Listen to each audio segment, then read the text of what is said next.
Heya, heya, heya, heya, heya, heya, heya, heya. I wasn't muted. You were. It's different. It hits different when the scuff comes from nowhere. So music's not working for some reason. There we go. I am not scuffed. You are. Hello, Kieran, my beloved. Hello, Fish. Hello, Chivimani. How is everybody doing? How was your weekend? My ears were turned off. See, it just happens. It's not on me, but I'm not here to judge you for it. I'm here to just accompany you into feeling better about it, you know? How are you doing? How is life? What is life? Don't be what is life? Baby, don't hurt me. That's been my new version of the song for a week right now. I was in bed all weekend. Oh, all the headbutts for Karen. It's from what you've telling me, you've been doing pretty bad. You see, that's what happens when you touch grass. You get sick. So you must become a filthy gamer and stay home, Kieran. Stop the mingling. It's not good for you, okay? I don't go out. I don't get sick. I don't remember last time I was actually really sick. See, you gotta very, very small doses. Yeah, that's how that works. As for me, it's been a time. It's been a life.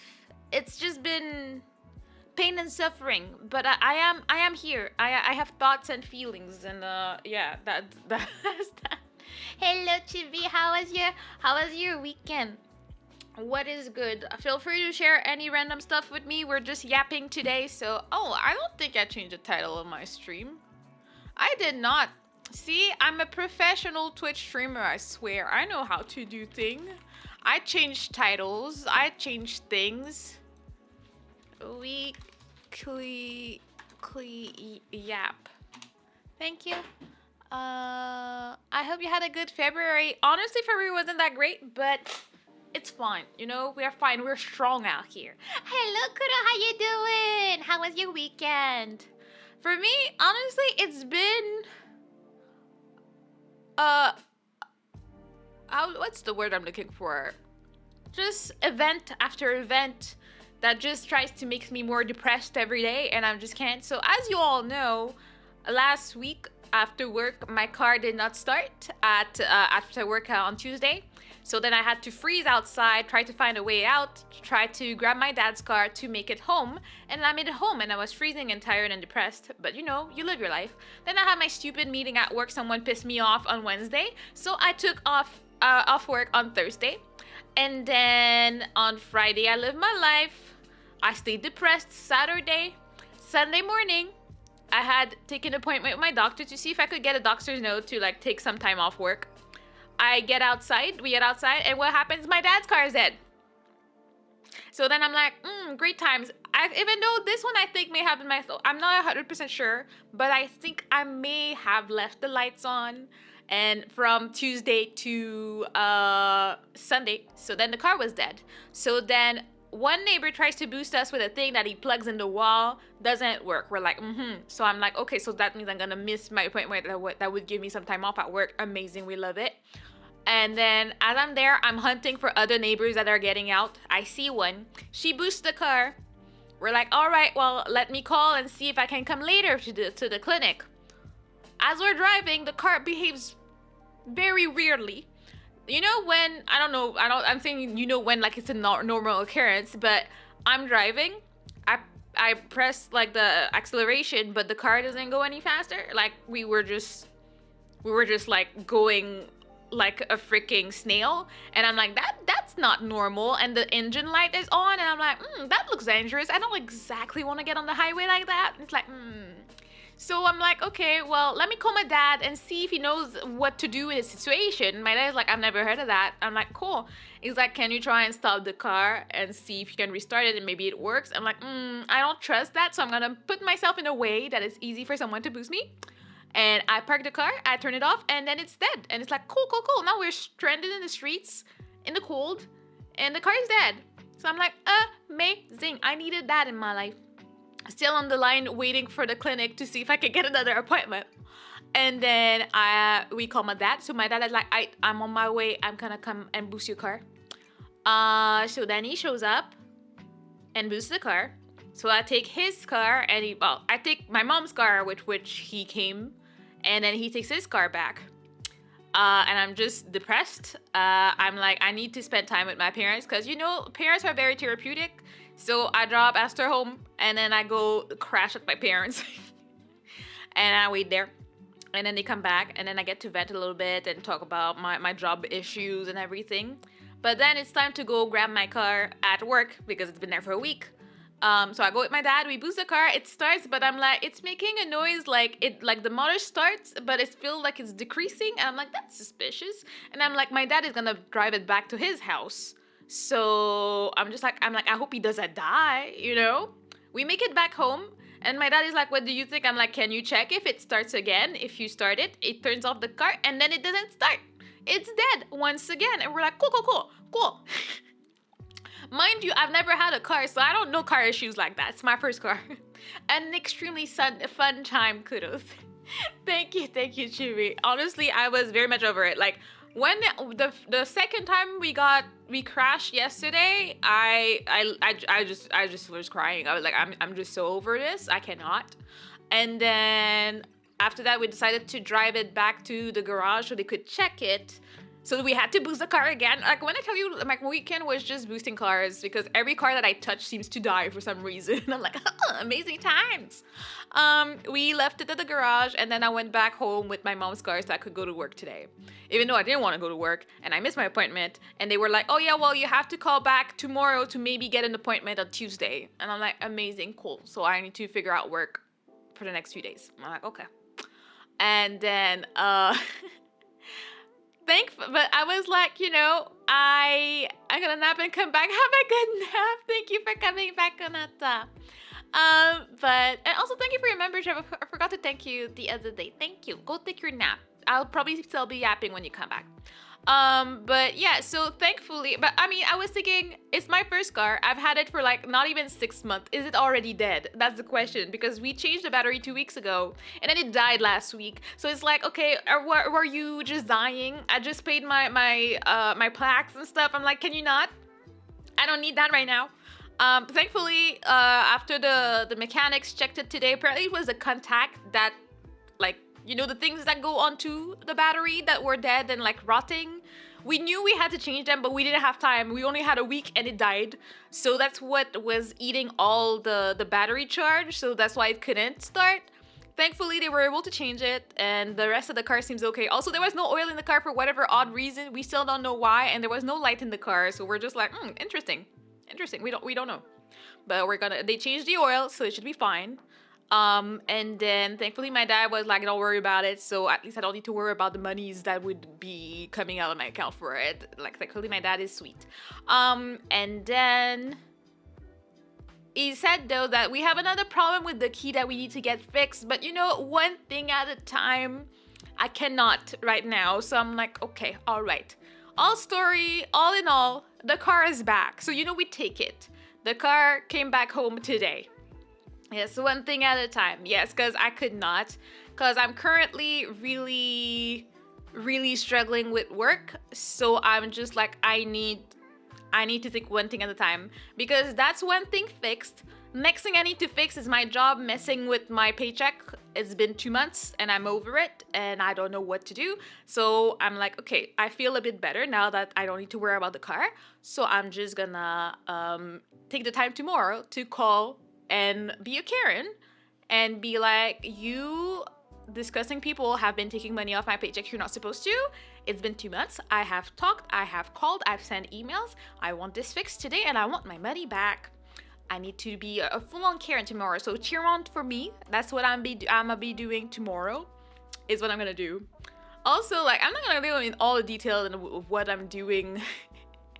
But sometimes I wonder if one of my bosses hears himself when he talks, because it's like, are you for real? Work has been very dumb for me also, both my manager issues and politics. Yeah, I can't imagine. Must not be the greatest time for you, my poor Karen. And people are trash, so they're gonna trash. So, I feel you. I sympathize, because I'm very much out the door. Like, I have one foot, like, I'm just like slowly inching away from my job right now. But, for once today, I did not feel like putting my customer service face on. I was like, I'm already on the verge of quitting this job. I don't need to put a smile if I don't feel like it. So I was like, I might quit soon. So I'm just gonna make sure all my stuff is done before I go so they get trash on me behind my back after. So I was extremely efficient at work today, minding my business. Then they called me to tell me about more trash they wanted me to do, and they're like, "Oh yeah, well we're shuffling around like the personnel and the task of everyone. So here we're gonna give you this giant pile of trash, and that's gonna be your job." And I'm just like, uh-huh. And they're like, "Oh, is that good with you?" And I'm like, "Well, I don't really have a choice, do I?" And then he's like, "Oh, what do you mean?" I'm like, "It's my job, so I'm just gonna do the job, but I have no interest in these tasks." And then he's like, "Well, what are you interested in?" I'm like, "Well, these and these I'm interested. This other thing I'm not interested." Then this man looks me in the eye and he's like, "Why did you apply for this job then?" And I'm like, "Well, it was not on the job offer that I would be doing this trash." It's like, "Oh, are you sure?" I'm like, "I'm pretty sure it wasn't. I didn't know anything about this part of the job." And he's like, "Oh, well, do you want to check at, like, the job offer?" I'm like, "Sure. I don't mind." It's like, and then he sends my boss to go grab it somewhere, and I'm like, "I don't know why you're comforting me about this, because even if there was some stuff, like whatever you just presented to me was not on the job offer. So it does not really matter. I did not choose this job for the task that you're trying to push on me right now. Even my boss was not really down with them giving me this because it's a big load of work. So she was like, this is not realistic, but she couldn't say anything about it. And then I was like, okay. And then he kind of changed his tune a little bit, like, "Oh, well, like, what can we do to make it better? Like, I don't know if you don't want to talk, maybe you don't want to talk to me, or like you want to talk to your other boss, like that you're closer to. But like, I want you to know we're there for you. We'd rather see you with a smile at work. Like, we want people to feel happy at work and whatnot." I'm like, mm-hmm. And then after they talked, I'm like, "We're good." And I gave them a good old double thumbs up, and I went back to my office, and I'm just like, I'm very much done with this work. I honestly, no matter what happens in the next month or max 2, I ain't gonna be at that place anymore. No matter what it is, I have been actively job hunting. Whatever the future has in store for me, we will see then. But I cannot see myself there for much longer. I'm just depressed, I'm unhealthy, and I'm not a very negative person. But this job has brought pain and suffering to my whole being, and I cannot right now. I'm just so over it. And the way they're changing things and bringing bad changes, I'm just like, no, I don't want to stay here. I cannot see myself being here for the next 10, 20 years with all the trash that they bring to my life. And even if they're not extremely toxic to me, I see them being toxic, very toxic to other people, and I don't agree with that, and it hurts me for the other coworker that I see suffering from whatever they're doing to her. Like the accounting lady, they're extremely mean and belittling to her, and there's nothing I can do, but I'm just like, this is not okay the way you treat her. And honestly, I've talked to her and I'm like, "Girl, I know it's scary. I know you've been here for long. But it's not too late for you to change and find a better job. Like, you have the experience, you have the skills, and how they're treating you is not okay." And like, honestly, I was talking with her today, and she was like, I was trying to figure out if I was seeing things, and I was like, "Girl, you're not seeing things. I have seen how they treat you, and you're not crazy." And she was like, I really needed to hear that. Like, I really needed to know that I was not imagining things and that they were not treating me right. And I'm like, they are not. And like, I was not gonna tell her all the trash talk that I hear, but they've not been talking nicely about her in her back. And I know personally that they plan on firing her, and they're trying to accumulate evidence to put her out. So I want her to leave before they get to have that power over her. I don't want her to be able to leave with dignity. So I'm trying my best to encourage her to find something else. She can find a better job. This job is not the greatest, even though she's been there for so long. It's not worth, and she's been destroyed. Like, I'm telling you, this lady regrets her whole immigration to Canada over this job. That's how bad she's had it, and she's already had a burnout a few months ago. So I'm like, girl, just go. Just don't. Like if the job makes you regret your whole immigration, she feels like she instead of taking a step ahead, she took a step back from moving. And like the way people treat her, the way people look down on her, which is like she says a lot in the country, but especially at work, is really weighing on her. Like she was, once again, the second time that she's like basically crying when we were talking because she's over it. And I'm like, you do not deserve this. And I don't think she's the best employee. I don't think she doesn't make any mistakes and stuff. But when I see emails that they send her, when I see how they talk to her, and I have seen people scream at her, which is not acceptable in an office space. But again, my job is a type of job that doesn't have HR, so there's nobody to talk to if you have a problem. If I have a problem with my boss, there's nobody. You have to either talk to the VP or other bosses, and everybody's becoming a boss anyways. So it's like, girl, if someone screams at me, I'll be in jail. Yeah. And she can't go against them. But girl has been there for like 11 years. And they have no respect for her. And it hurts me for her. And I told her, I'm telling you as someone that cares for your well-being.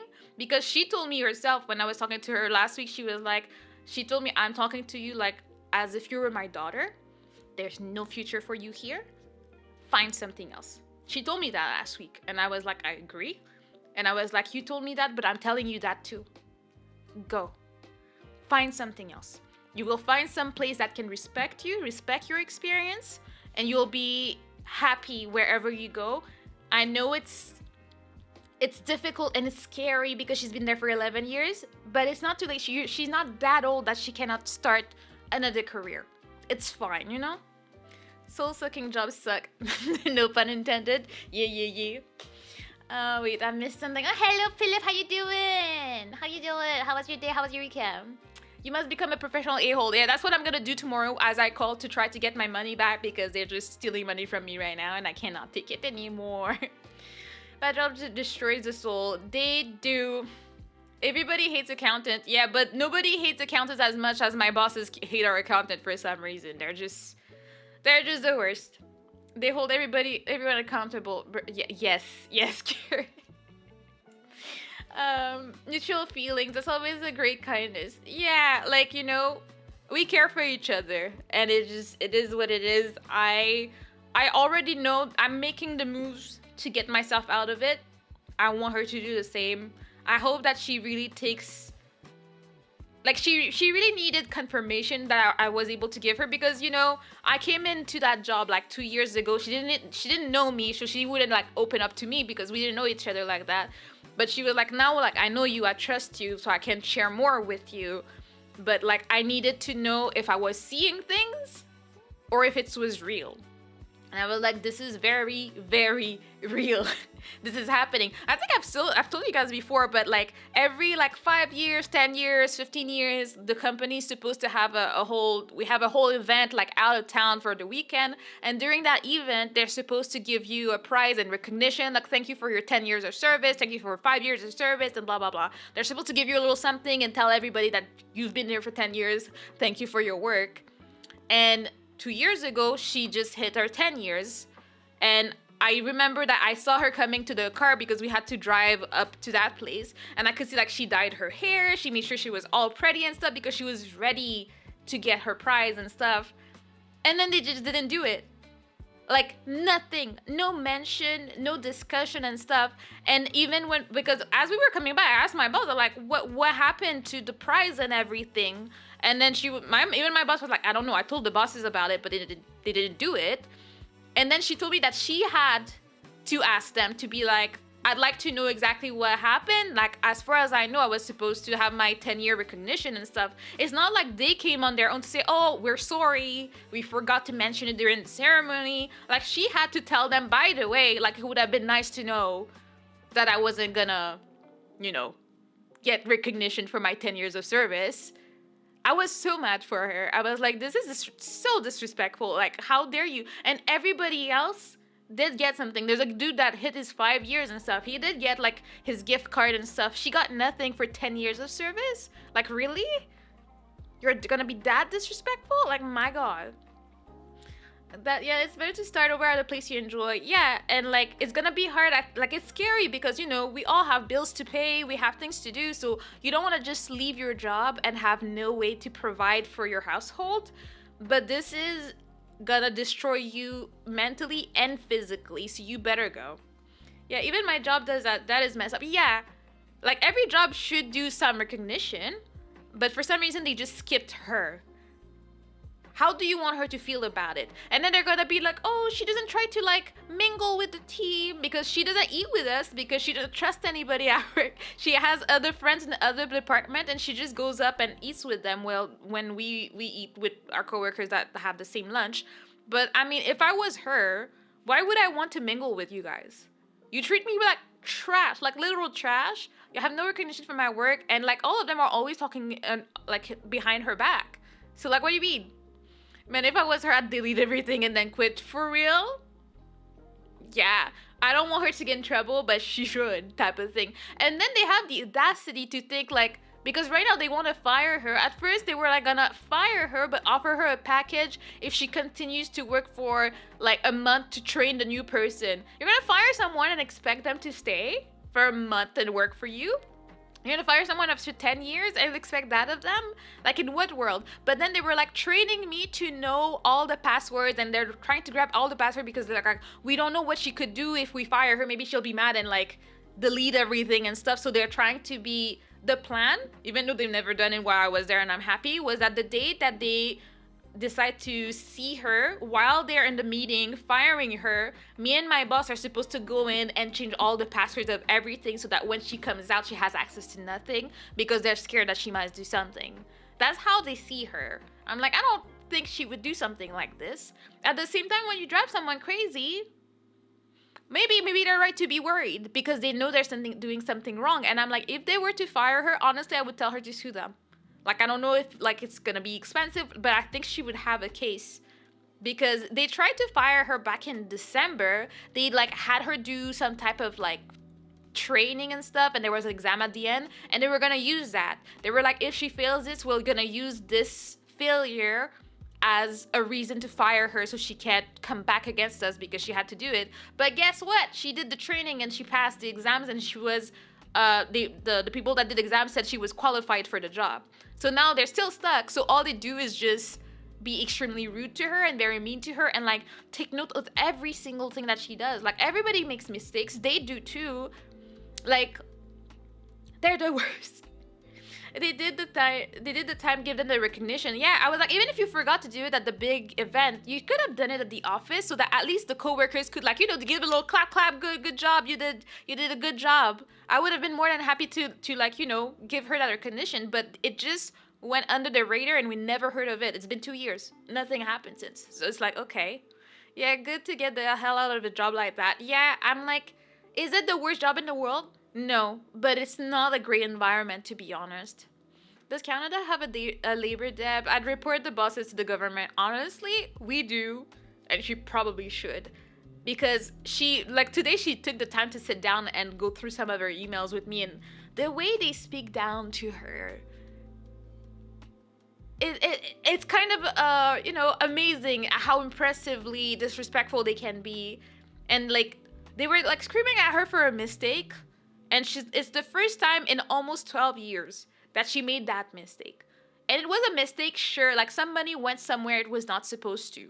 But she retrieved the money and like she did all the things. So it was not that big of a deal. It was to the same entity, but to the wrong account.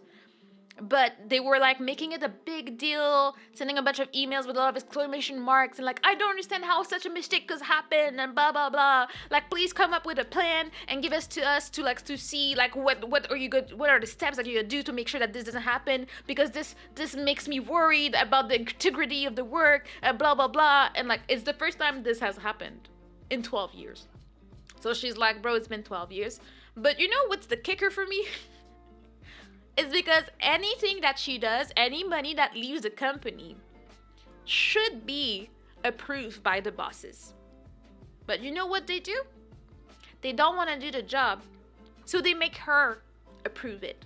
Which honestly is sus and could be considered fraud. Because they give her their account information, so she logs in as them to approve the things. So nobody actually does the job. It's their job to check. If they were doing their job, the money wouldn't have gone anywhere there was not supposed to be, because it's your job to check that.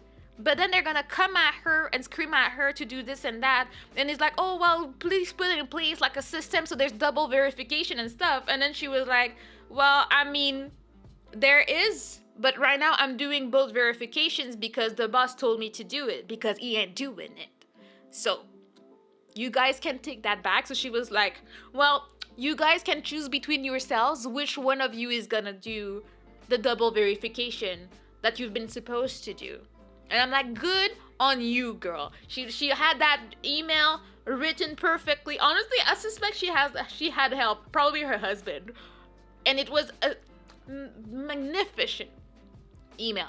I was like, good job, good on you. And since then, the boss did not answer that email though. He never answered, because he had nothing to do. He had nothing to say, because it's their fault, you know?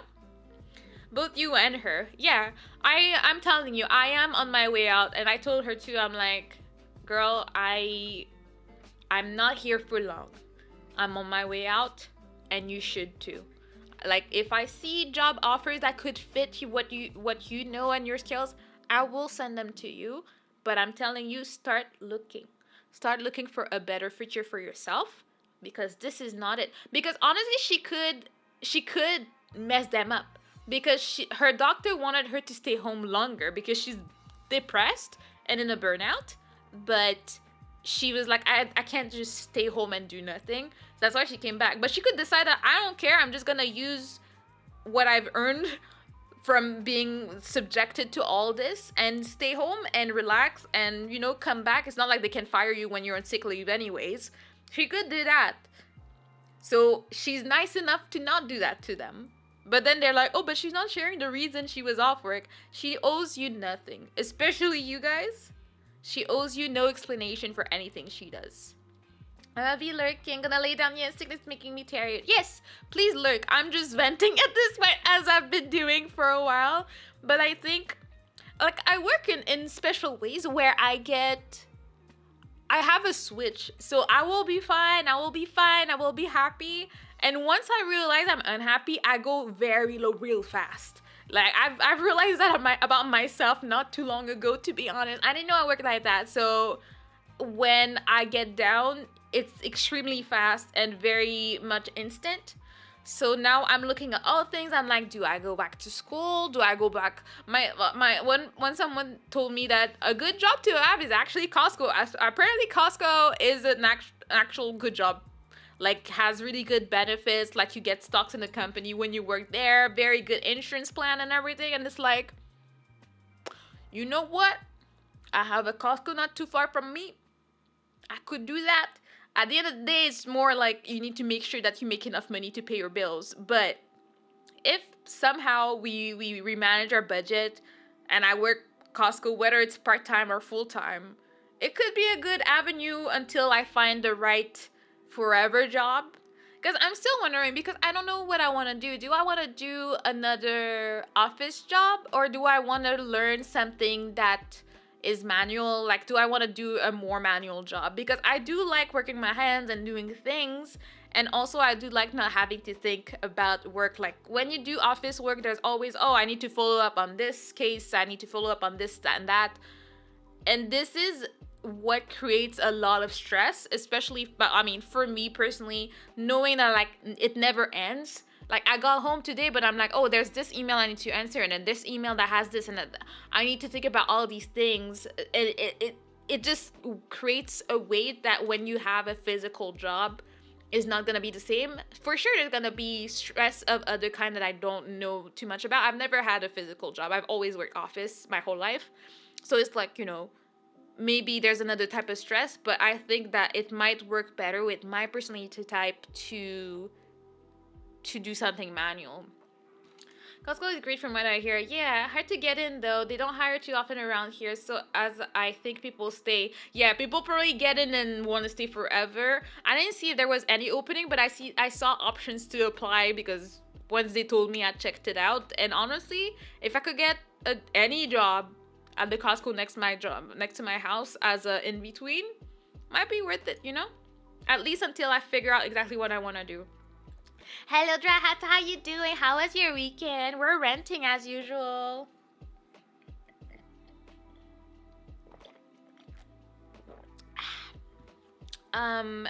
But yeah. So I'm looking at Costco. I'm looking at anything. I really want to take my time. I don't know. I am a bit too much of a scaredy cat to give up on everything and go into content creation full time and hope for the best, because hoping for the best is not gonna pay your bills. But like, if I find a way to have more time home and still have some type of revenue, I will probably try and really, really put my all into streaming. I would probably stream more, longer, earlier, and stuff. It was if I was home and like see what gives, because I'm not able to do like 6 hour streams every day. Like I cannot with a full-time job right now, so it depends whether I change from full-time to part-time for a while and stuff. Like I feel like I'm gonna enter a transition period and see what life has for me. Like I'm not young enough, but I'm not too old. I'm right in between the limits that let me do that. So I'm just gonna try my best and see what my future holds. Really, I just know for a fact that my current job is not it. It has brought me physical pain. Like it's been weird because the job has been stressing me so much that I get like the weird spasm, and I have to like take like to calm it, because my heart just starts beating really fast and it hurts, and I'm like, this is not normal. Like I shouldn't feel like that when I think about my job. I've never been an anxious, or like I've never had like panic attacks or something. This is not something that I'm used to dealing with. I had constant headaches, like 3 days in a row. I just had the worst headaches ever, and I usually do not get headaches. I'm like, there's something off, and we have identified it to be my job, and I need to find a way out of it, and I need to find the best way out of it possible. And right now I'm working on that. I've been having a lot of discussions with my parents, a lot of discussions with Ashton and stuff, and see what can we do, how can we do it, whether even if it's not like another job, like is there any way I can have some type of break so I can rest my body, rest my mind, rest my heart, and then just be okay, now I'm ready. Let me get into the next thing. We're rooting for you. Thank you. I appreciate that. This means a lot. I need that support because you see, even though I know it's all I talk about these days, I'm sorry, I'm obsessed, but like having people to talk to about it, to be able to vent about it, and like, just complain about it. Also be able to see, am I going crazy or is this weird? It helps to process things and just get through it. And like, I really want to be able to bring the best version of myself to streams and like be creative with it and be able to like experiment with it and everything. Like I want to have time to explore my creativity, which is very low, so I'm trying to train it to be more creative. I want I want to leave this right named adulthood. Same, bro, same. I want nothing to do with it, to be honest, but I kind of don't have a choice. I'm like, sometimes I try to think, what would have I done different if I knew what I know now, like 10 years ago? And there's a lot. There's a lot in my life that like I wish I knew and I wish I did differently. Like,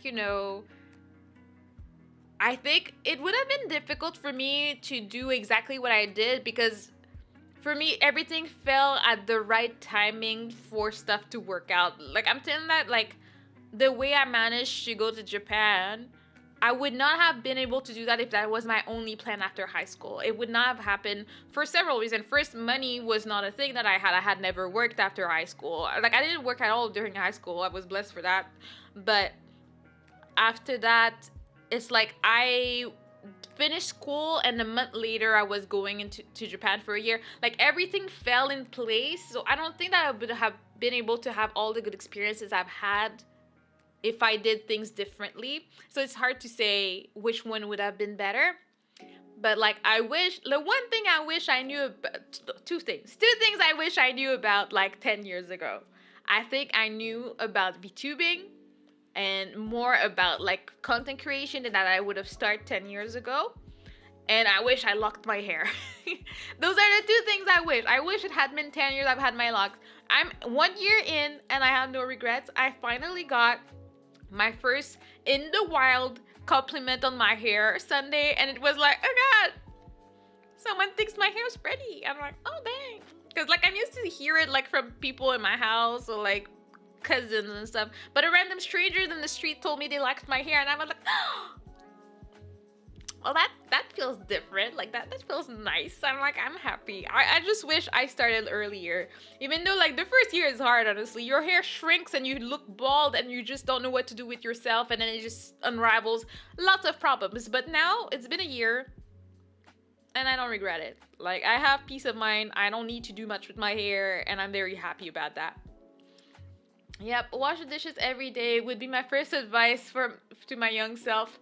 I don't know. I mean, I do it. I don't know that there's a day where I don't wash dishes in this house. This is just, no matter what I do, I leave the house in the morning, the sink is empty. I come back, it's full. There's no way around the dishwashing in my life. And I've come to terms with that life of mine.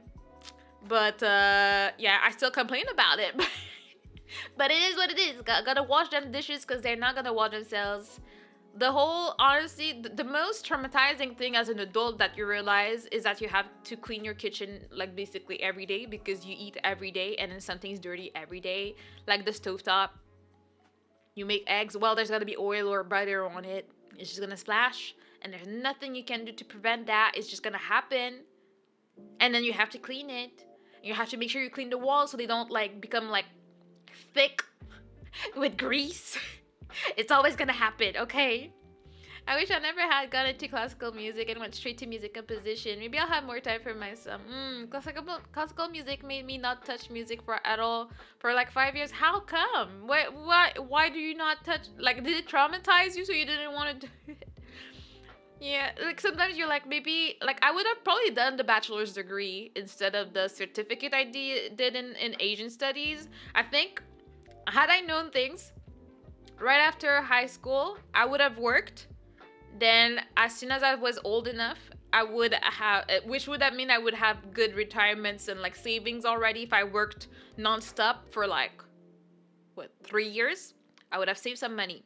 Then I go to uni, I do a bachelor's in Asian studies, and then I do 1 year of my bachelor's in Japan, is what I would have done. Again, would that have rolled okay with my parents? I don't know. So I can't say that this would have been my future, but that's how I would have wanted things to go. I would have done that. And then I would have come back. And maybe I would have gone back to Japan, or maybe I would have stayed in Japan a little bit more for a little bit and then come back home. And then that's the point where I wouldn't even know what I would do. That's the point where I would be where I am today, where I'd be like, okay, so I live my life, I have my bachelor's. Well, I mean, I guess I have a bachelor's. Maybe I would have had more opportunities for good jobs that I would like in relations to Asia, whether it's translator or tourist guide or something like that. Maybe I would have found something like that, which I probably would have liked. I love to travel, I love Asia, so I would have had a good time with it. But like, I know a girl that I used to talk to that did the whole bachelor's degree, and she lives in Japan. She's having her second baby. She married a Japanese man, and she's very happy where she is. And like, she had a great road that like a lot of us were hoping for in our future, but she did it, and she like managed to move to Japan, live there, find love, get a husband, get babies, be happy, and she has the cutest babies ever, honestly. Like, her girl is called Himawari, and she's so cute. She has the like, that girl had giant eyes, like giant eyes, and her baby just looks like her anime character, an anime baby. Like, it's just the cutest thing ever. Yep, I hated every classical musician and judge I knew. They were a bunch of snobs and made classical music a chore more than proper art. Classical music research ruined classical music. Yeah, sometimes you don't want to know all the intricacies behind. You just want to enjoy the medium, and that can ruin it for you. And that really sucks because nobody wants to have this ruined for them. Music is such a beautiful thing, and you really want to enjoy it, and then they ruin it for you. I don't know. I was never the biggest brain for music. I love music, but I'm not like the type to like learn how to write it or to read it. But maybe that's something I could do. But I don't know that I would make any money, so maybe that's not the the next move. Hello, Vector. How you doing? How was your weekend? We're yapping about my terrible job, and then we're yapping about what we wish we knew a few years ago. What we would have done differently, basically, and how I'm planning to do my escape from work and hope for the best and YOLO away. Just YOLO it. Job sucks. Just quit. Well, that's what I'm doing. That's basically what I'm doing. I'm saying in the next, either next month or by April, I will be gone. And this is just a question of knowing what I'm doing after I leave. So hopefully I find another job that I like, or I find a way to still pay my bills while I continue to look for a job and rest a little bit. We will see where that takes us. So you guys will know, because if I'm home, well, you'll get more streams and longer streams and earlier streams from me because I'll make the most of it. You will know one way or another. Yep, after classical music research, every judge and musician is like, you have to play this exactly like that, because the original or author said it was like this, so you're not an artist anymore. You're a human music player. Yeah, I love to not be too strict with my music. Like when I play an instrument, sure, I get annoyed that I make a few mistakes, but if I get to do a pass that I was really working hard on and like there's one mistake, I'm still gonna be very happy. I'm gonna be very satisfied, and I feel like that's where you're supposed to just enjoy music. So if I had to be stressed out of my mind to not make any mistakes, that really wouldn't work for me. And I love classical music, but don't ask me to play it exactly like someone else. I want to just enjoy whatever the hell I'm doing. But my chat kind of died, but it's fine. We just hope for the best out here. But yeah. Well, what else? If I knew what I know now, 10 years ago, what would have I done? I think that would probably be what I would have done. After high school, you work. After work, you go to uni, do bachelor's degree in Asian study, move to Japan for a bit, come back. I don't think I would have ever wanted to just stay in Japan forever. It was always going to be short term because I do care about my family a bit too much. I don't know that I would be okay with not seeing them for too long, or by that time I would have time to come back before my nieces were born, so at least I would have gotten to not miss a year of my niece's life, because it's just a year, but it was one of her cutest years. The first year of her, she was almost 1 when I left, and then I came back, she was 2, about to have a little sister, and that was a very fun time. Babies grow so fast, and when you miss it, you miss it. There's nothing you can do to get back this time, and I'm kind of sad. I don't regret going to Japan, but I'm kind of sad that I missed that year of her life where I didn't get to enjoy my baby, really. She was the cutest thing ever, and she was just babbling when I left, and then you're starting to say words and talk when I came back. Yep, a kid will never be 2 years old again. Yeah, she will never. And I left in November. Okay, so she had just turned 1 when I left. And she was so small. She was so cute. She was she had barely had enough teeth in her mouth. It was the cutest thing ever. And she gave kisses and she was blah, blah, blah, blah, just making noises. It was amazing. So yeah, I don't regret it, but I wish I was there for that. And then, as you grow older, the older your parents get as well. It's just the reality. So it's I don't want to miss on time with them. I know we're on board time with being humans like we are. Or, turtles. But we also have an end. And our parent turtles will also have to go one day. So I really, really want to make the most out of it.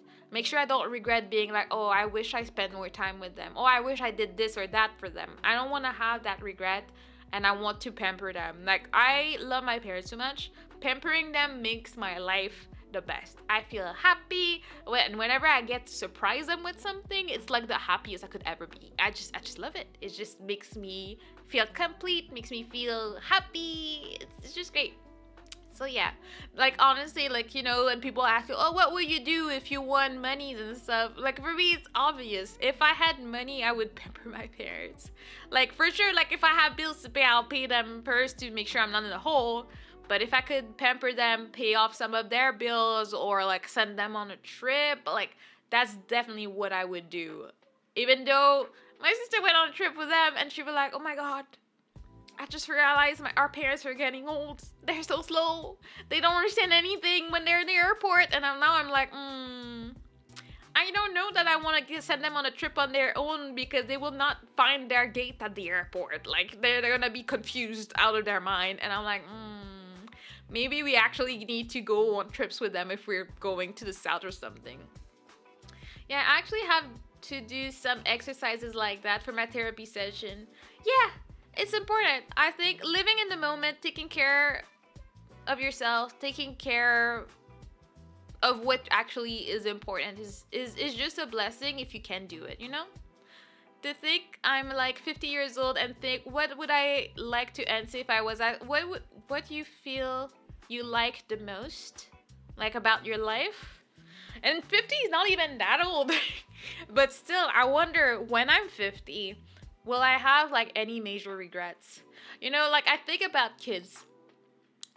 It's really, kids is such an interesting subject because I want kids. That's something I've always wanted, and there's something about kids that is irreplaceable. Even if you don't want them, like having a I'm just saying, like if you have a child, you will gain something that you will never understand if you don't.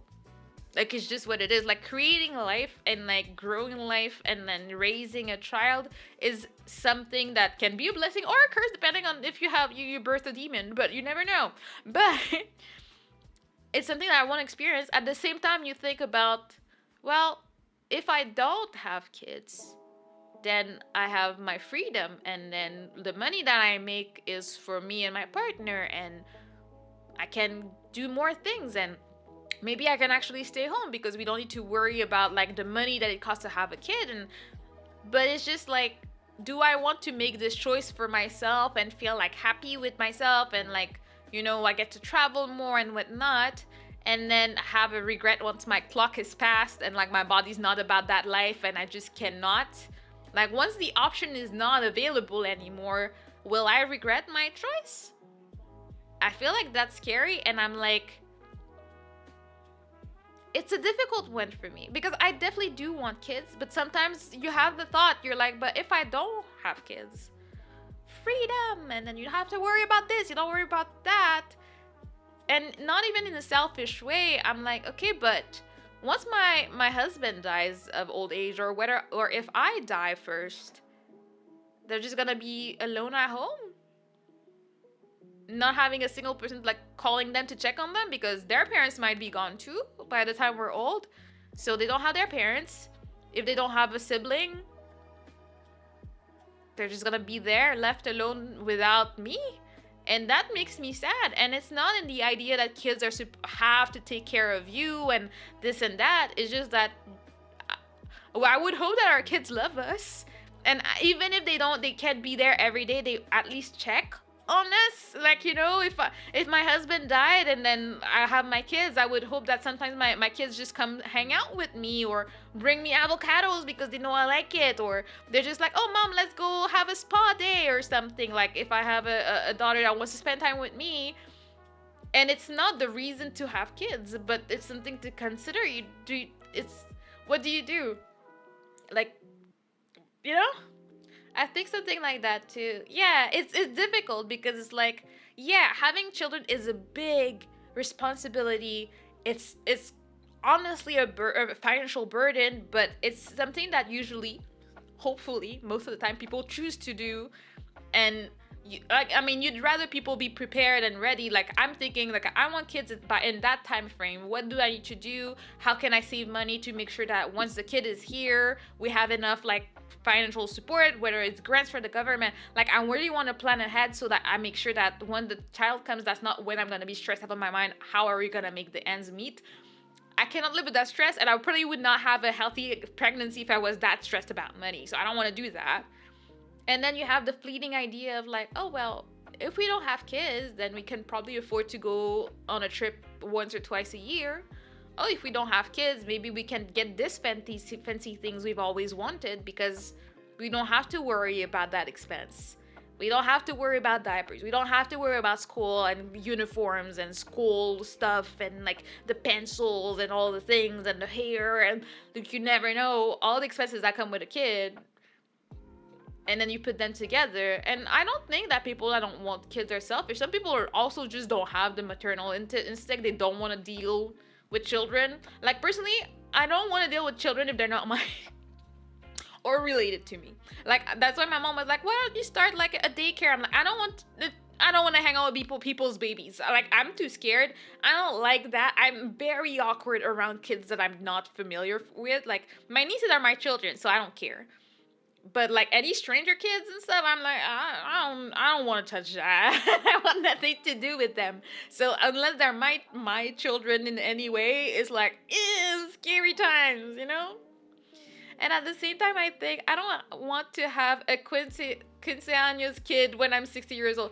Yes, you do not want that. I want to have energy for my kids. And you know, I'm not in full control of life and stuff. It's not like I decided I wanted to get like married later, but it's just what it is. So I've always like I wanted to have kids when I was 23. I was like 23 is the age, and it didn't happen. And now I just need to plan, but I want to be able to run with my kids. I want to be able to go to their activities and like cheer for them and do my things and all this stuff and be happy. And they can be like, oh, I know that mom is able to do stuff with me, which is why like I'm not super active in the gym, but I'm trying to stay as active and healthy as I can be because I don't want to be like trying to run after my kids and dying of a heart attack because I can't, you know? And like if I tried to have kids and I couldn't for some whatever reason, by 40 I'm stopping. I'm not trying again. Like I'm not, because I don't want to have a random surprise baby at 45. Like I do not. That's not what I want in my life. Hello Elle, how you doing? How was your weekend? Hello on Twitch too. Sorry, I mean, I still get together with my mom and dad from time to time. See? And it's not like you have to take care of them and be their caretaker, but like you go see them because you love them. You care for them. So you go see them and you make sure they're not lonely. And if, like, I would think that if one of your parents, like, we're not saying tragic stuff, but like once one of your parents go, you're not gonna just not check on the other. You're gonna make sure that the other is okay. Do you have everything you need? Do you need me to come by? You make sure you take care of them as much as you're able to because you love your parents. So, you know, that's what you want to do. Sorry, I'm Mexican, but you can apply the same example with another celebration. You know, it makes sense. Like, it's just, I don't want to deal with a baby when I'm 60 either. Like, I knew an older lady at church back in the day. She had one of my friends when she was 60. So, her parents were old. And her older brother was like 30 years old, like almost 30 years older than her. It was a surprise baby, but it's like, dang, I would cry if I was 60 getting, like having to change diapers and all that. Like, no. It's Karen, how you doing? How was your weekend? Exactly what you said. Yeah, I want to give my best to my kids. So if I was nearing 50, I wouldn't be trying for a child. I feel like this, by the time like they're 15, I can barely, like, I mean, I would try to stay as healthy as possible, but no matter what you do, most of the time, in most situations, you will not be as energetic at 60 than you were at 40. It's just not gonna happen. So like if you're like 60 and your kid is hitting their terrible twos, rough.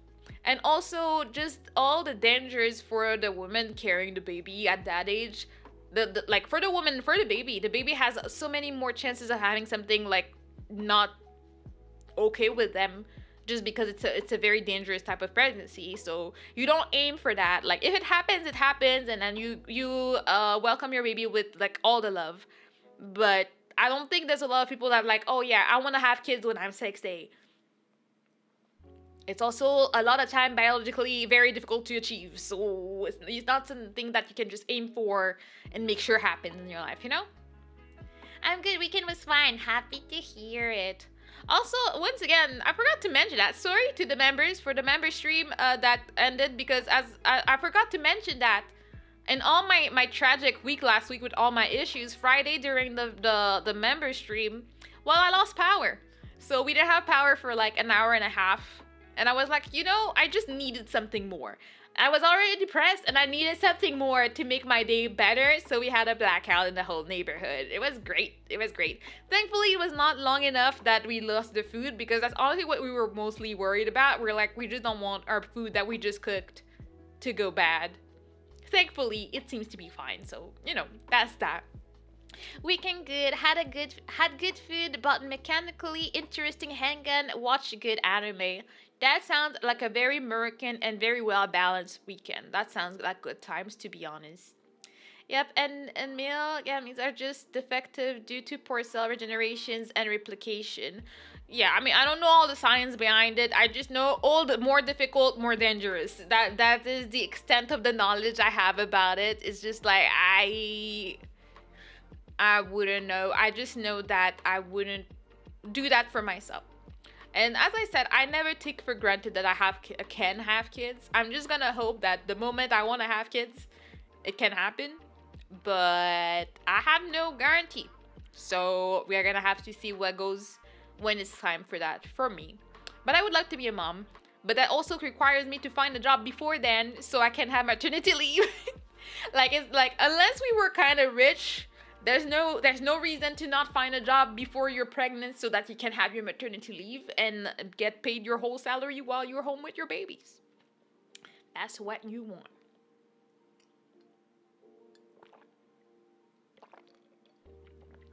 My tea got very cold, but honestly, it was yum.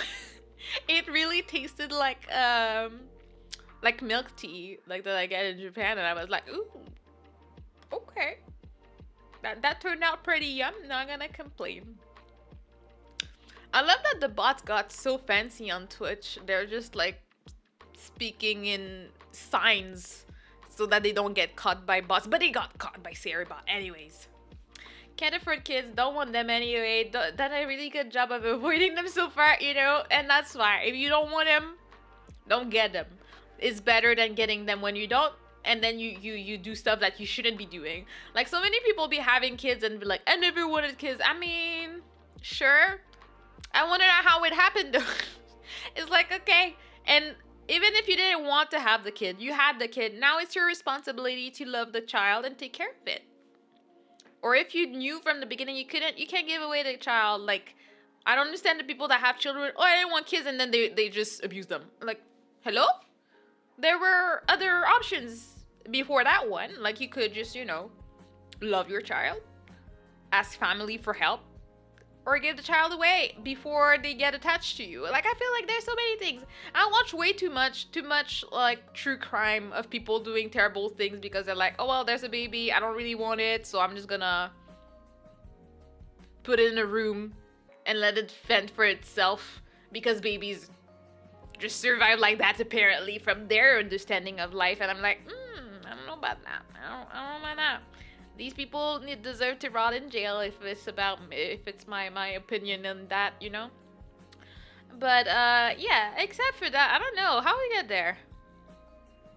I don't know. Jobs trash. We just need to hit the lotto, or hit the content creation lucky wheel, and then we'll be all right. I guess the plan should be I quit my job, put my everything into streaming and YOLO away. But I'm too scared for that. I'm like, I got bills to pay, bro. Lilo would be really nice. Yeah, honestly, if I won like a decent amount of money, some of it would go into like a fund, so like it can I can just get the dividends and it just pays me. and then some goes into paying my parents' debt or whatever they have that they need, and then you get some money to, like, I would play put some in stocks and play around with that. I would have so many plans, and I would never work, and I would be streaming every day, all day, probably just because. Why not? When you don't have that weight of work, I feel like streaming can be a lot better. Not that you cannot do amazing thing if you're working your 9 to 5 and streaming, but like when you know that you don't have that stress of like, oh my god, I get to go to work tomorrow because I need my paycheck to pay my rent. You can just really be carefree. And that's a good thing. That's a good vibe that I wish to attain one day. It's still a one day goal, and we'll have to see what happens with that. But I'm not gonna I'm not gonna bank on it because I am old school and I believe in a job because you never know when your content creation career can go burn down. I don't know. I think you trade that office streets for different stress. Oh yeah, especially as an indie type of person, it's like you have to figure everything on your own unless you are able to find a manager to help you out. But I guess it depends. Some people would manage better office stress and some other would manage content creation stress better. Like as people say, and it's not to be like uh looking down on others, but honestly not everybody is made for content creation. Not everybody has what it takes to handle the stress that can come with it. And I'm not saying that content creation is so much harder than other jobs or vice versa. It's just that, just like school, not everybody is made for the way that school is made. Like school, the typical way that school goes is not something that I vibe with. I was never good at school, but when there was a specific thing I was interested in, I would find my own way to learn about it and be very good at it, like languages and stuff. I can understand it very good, and like I will make my own plan to how to learn it. But the way I was taught in school was never a thing that worked for me. Like it never registered, it never clicked, never made any sense for me. Whereas other people like Esther were in school and didn't have to pay attention to anything and just have straight A's. There's some people like that. It's not me, and I have very specific things that I can manage, and some others that I know that my brain just does not connect the dots for.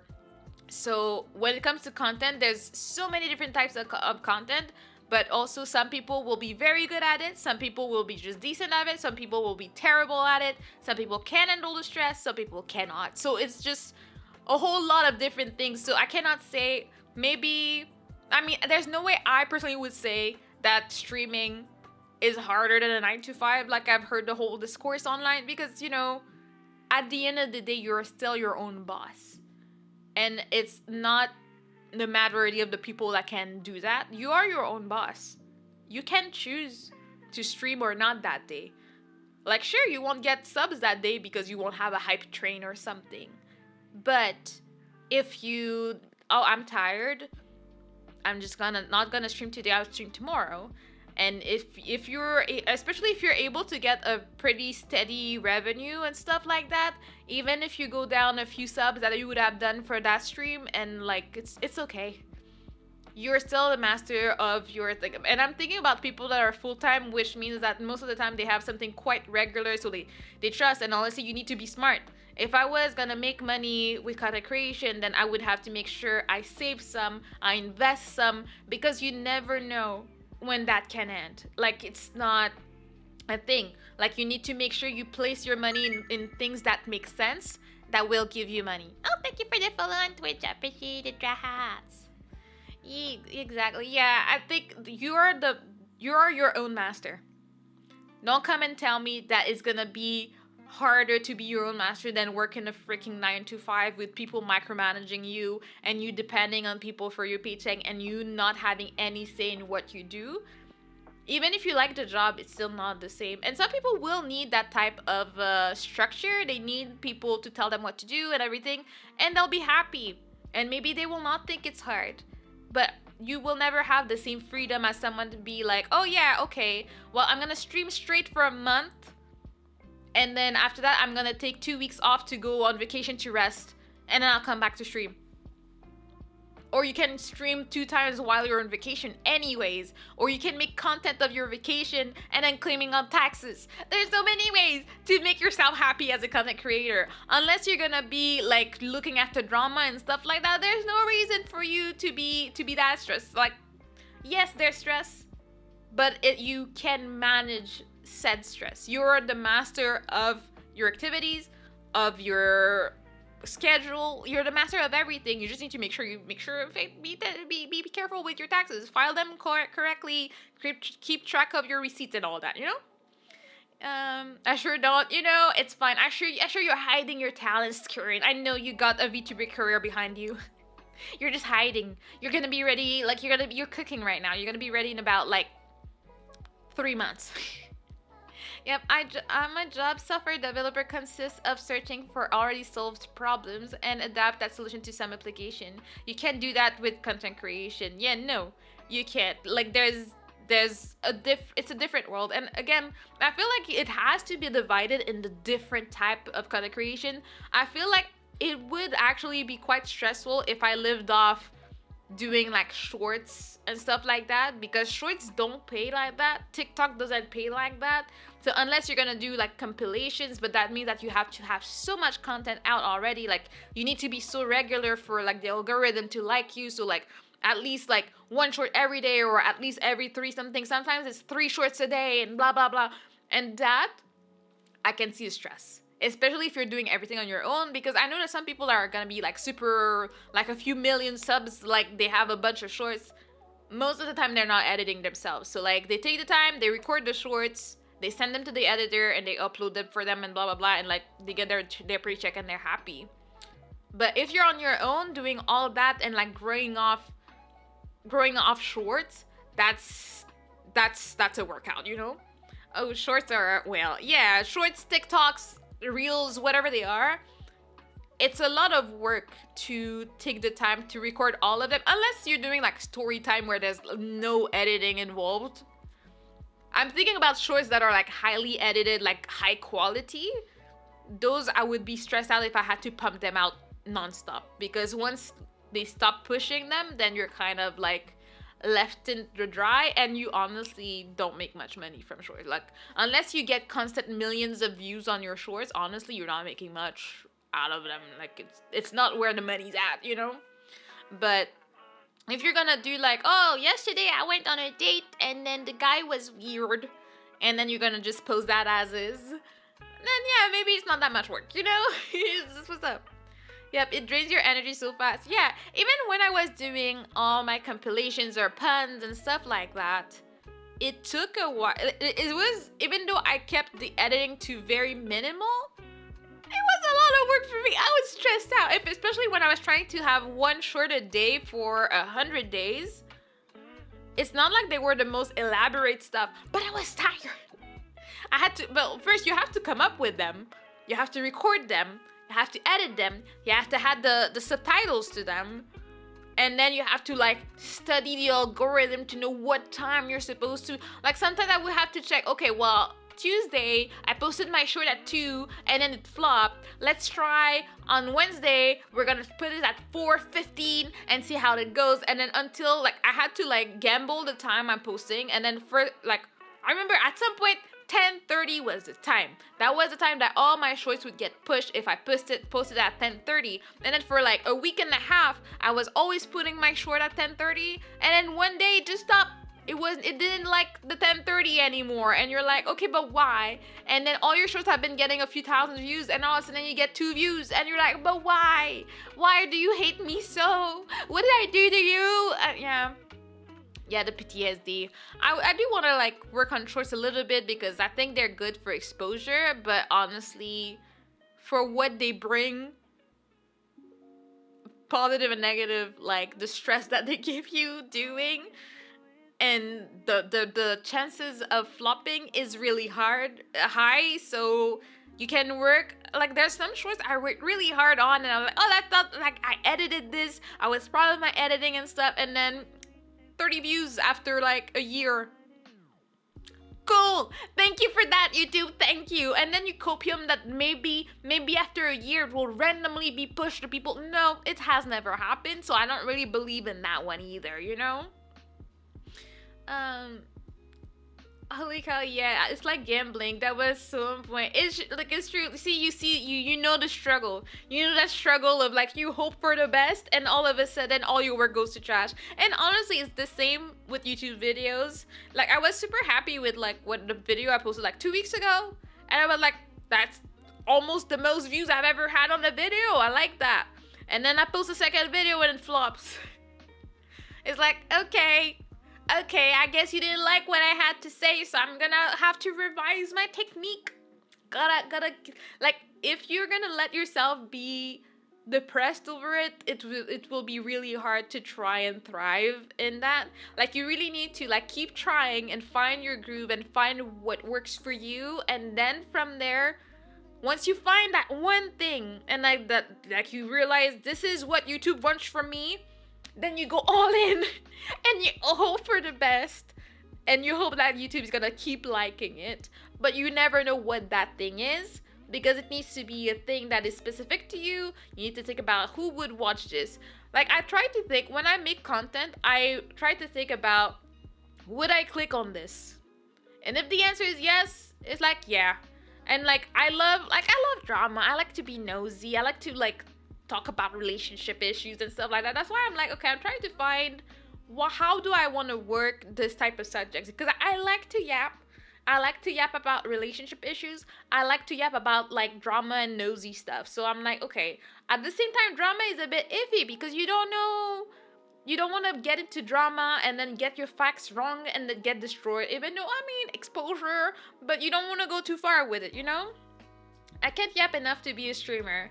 Well, you know, there are some streamers that are not super yappers because they're like the cozy type, the fancy type that, or you can be doing ASMR.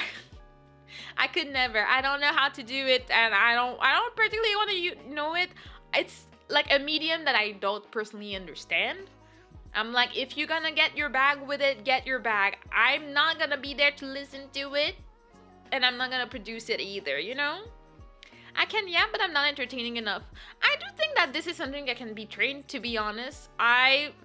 For me, it's almost the opposite. When I started streaming, I was not a yapper. I mean, I was not entertaining either. I was none. And somehow look at you guys. I don't know why you're there, but you're there anyways. So clearly I'm doing something that is not 100% wrong. Hopefully, I don't know. I stopped going on Twitch for years now, and I'm just holding on for dear life in there. But it's just I just have to accept my fate. My fate is that Twitch has nothing for me. So I'm just gonna be there and hopium for the one day Iron Mouse will raid me. And then maybe I get to sell myself to people. Oh, hello, Kyra. No worries. You're never late. You're always perfectly on time. How you doing? My last job was basically yapping about technology. See? Why don't you do that? Stream. Talk about technology. I'm always here to hype people to stream. I'm still waiting for Fish's VTuber debut. I do hope that after some time, after he gets his like real model and stuff, he gets an actual fish model because I'll be living. I'm like, my dreams have come true. There's a fish VTuber that has a fish model. I'm pretty sure there's one like VTuber agency CEO that's like a fish, but like it would be a better fish because it's fish we're talking about, okay? I had to do group training sessions at work explaining how AR-15s work and what parts and accessories are available, which was fun. You could do that on your YouTube channel, even though I don't know how much YouTube likes guns. I don't know how that works, you know? I'd be a blobfish VT. You know what? People would probably tune in for that. People love weird stuff. So if it's something that has not been seen before, I've seen so many people's models like blow up just because it's something that we've never seen. Because, you know, we're all anime girls. That's one of the reasons I do like my model. Even though sometimes I'm like, oh, sometimes I'm like, maybe I should try, maybe if I change models one day, I should try to look a bit more anime-like and stuff like that. But at the same time, I do like that I look different. And I look different in a good way. So I'm like, you know, I'm gonna make the most with my beautiful model, even though she's not the typical model. She's still very pretty, and I like her, and I like my reading. And even though I do want to get updates slash upgrades to her one day, but like that ain't in the budget. But one day, maybe we'll get a new outfit, maybe we'll get a new toggle, maybe we'll get glasses, because for some reason I got glasses. I have a weird relationship with glasses because I used to wear glasses and then I got LASIK. And then I'm like, but now glasses don't represent me anymore, but I wore glasses for more than half of my life. So it's like I still want to put them on. So it's like, I don't know, maybe that's what my VTuber is there for me to wear glasses even though I don't need them anymore, you know? Hello, fish. How you up, fish? Hello, shoes. How you doing? How was your day? How was your weekend? And yes, it's the return of the yapper. I am yapping nonstop. Blobfish could be it for real. Yeah, you never know. I saw a VTuber blew up once. He was a paper bag. He had a paper bag on his head. He blew up for it. You can be anything you want, and especially if it's unique, people will be down, and I'll be keeping an eye out to see what you bring. Then sure, you'll have the pressure of doing as best as you could once you debut. If you do debut, because not everybody does. You can just start streaming as is. But yeah, just do whatever it is. I'll be rooting for you if you do the blobfish, you know? Your model is gorgeous. Thank you. I love my artist. It's like one of the best models I've ever seen. Easily top 5 VTuber models, and I've been watching to 17. Blush out here, Latin. Thank you. I appreciate it. I absolutely love my model mama, and like I want to stay with her as long as possible. Like I have other artists like I wish I could like commission, but I ain't rich like that. So I know that these are like dream commissions. Like I was lucky to have like a decent price for the art and the rigging on my model, something that I could afford. So I have no complaints about it. One day maybe I will get the model mama of my dreams, but she's like over 5k USD, and that's not something that I can afford. So maybe one day when like I'm rich and famous, like all the VTubers that like to have like new model debuts every 2 months. I haven't understood this trend yet. I'm not sure I understand why, but they either have a whole like I feel like I understand it more when it's new outfit debuts.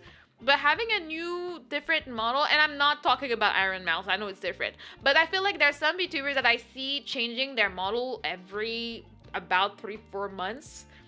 And they're like expensive models. And I'm like, but why? And I'm like, you know what? People are free to do what they want with their money, but I'd prefer if they gave it to me. That's how I feel when I see them changing their models every day, you know? You're allowed to wear glasses even if you don't need them. If anyone gives you a guff for it, then just say you're cosplaying. Yes, I should, honestly. I haven't worn glasses since my surgery, and I'm like, sometimes I'm like, glasses though, they look cute.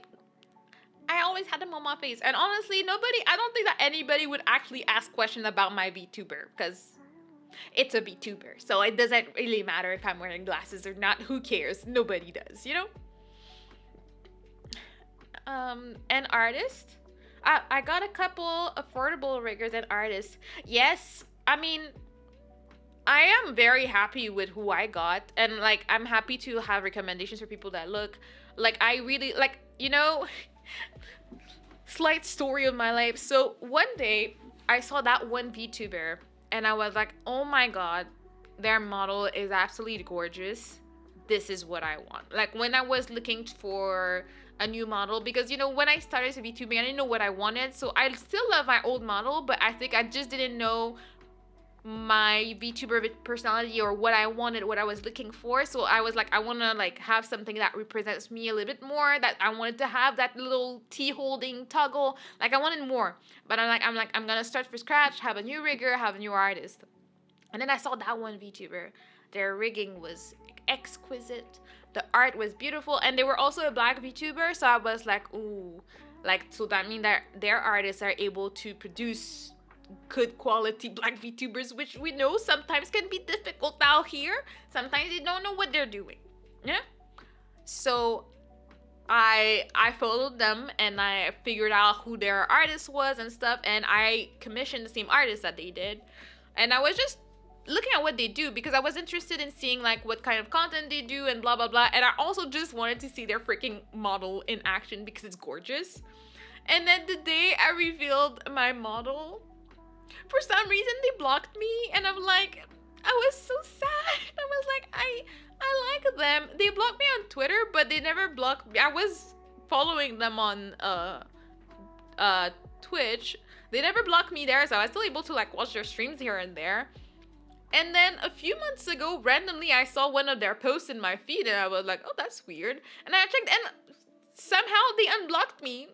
I didn't follow them back again because I didn't want to be like too eager and whatnot. So whenever I see their posts on my feed, I'm just happy and I will like them. I don't know. I still don't know what happened that weird. Like I feel like it was maybe because maybe they thought I was copying them in some way. I don't know, because my model looks nothing like theirs. We're just both black, but we're a different shade of black. So it's like I don't even know. But all is good now. I am unblocked. I get to like their post. I've never ever had a single conversation with them. And I was like, you know, it was just what it is. And now I'm happy because I get to see their beautiful model. And like, we have an amazing artist, so let's be happy type of thing. You know, I follow all of my VTuber mama's children because we're children, you know, of the same mama, and we all look good. So, you know. Hello, Farina, how you doing? How was your weekend? That's so weird. You know, I decided not to question it too much. I think maybe they thought my posts were too similar or something, and then we happened to have the same artist and stuff. Well, not happened. I chose this artist because I love their model, and I'll be open about this. Like, I wanted something from their artist because I liked the art, I liked everything about it, and I wanted something not similar, but from the same artist. I didn't get the same rigors simply because they were struggling with the Russia war. So I was like, you know what? I'm just gonna leave them. Like, I had asked them, and then they were like, I'll come back to you, and then they never came back to me. And then I found my amazing rigging mama on VGen randomly one day, and I'm like, I want that. I look at their showcases and stuff. I'm like, I love this rigging. I want to have that.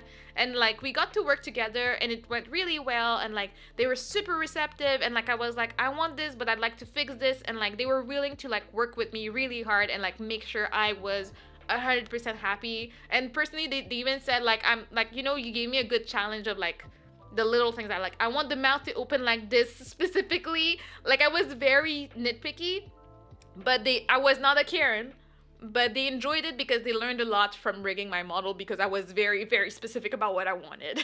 But that's why I'm so happy about my model, because I got exactly what I wanted from my artist and from my rigger. Even like the last time I wrote to my artist, she sent the file, and then I was like, I was stressed out because I wanted my skin tone to be slightly warmer, but I was so scared. I'm like, I don't want to bother them. And so I asked her, was like, bro, just ask, they'll do it. So I was like, sorry to bother you. I don't mind paying more, but like, I'd like my skin tone to be a bit on the warmer side, because in real life, I'm more of a caramel, like sunny color. And I was like, I want my model to represent that. And they were like, oh, no problem. And they did it. They didn't ask for anything. Anytime my rigger were asking, like, I was like, there's something off with my hair. It's like, oh, I need the model hair to be cut in that way. I asked my model artist, and she did it right away. She was the best. Like, I have the best artist and rigger. I would recommend it to anyone. I had the best experience.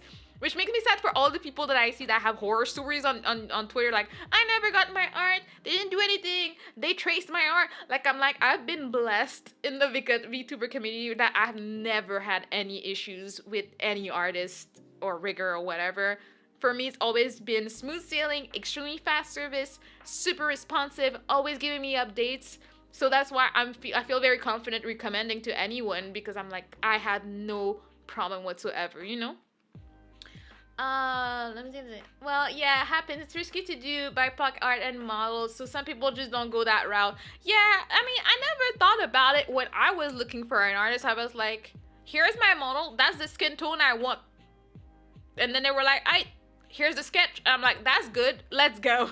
So I did not even have any weird interaction, because I never thought about seeing what they do, especially since I didn't want a black model that had like black features. Like, I just wanted an anime girl. So some people are very peculiar about how the nose is gonna look like to have like black features or their hair.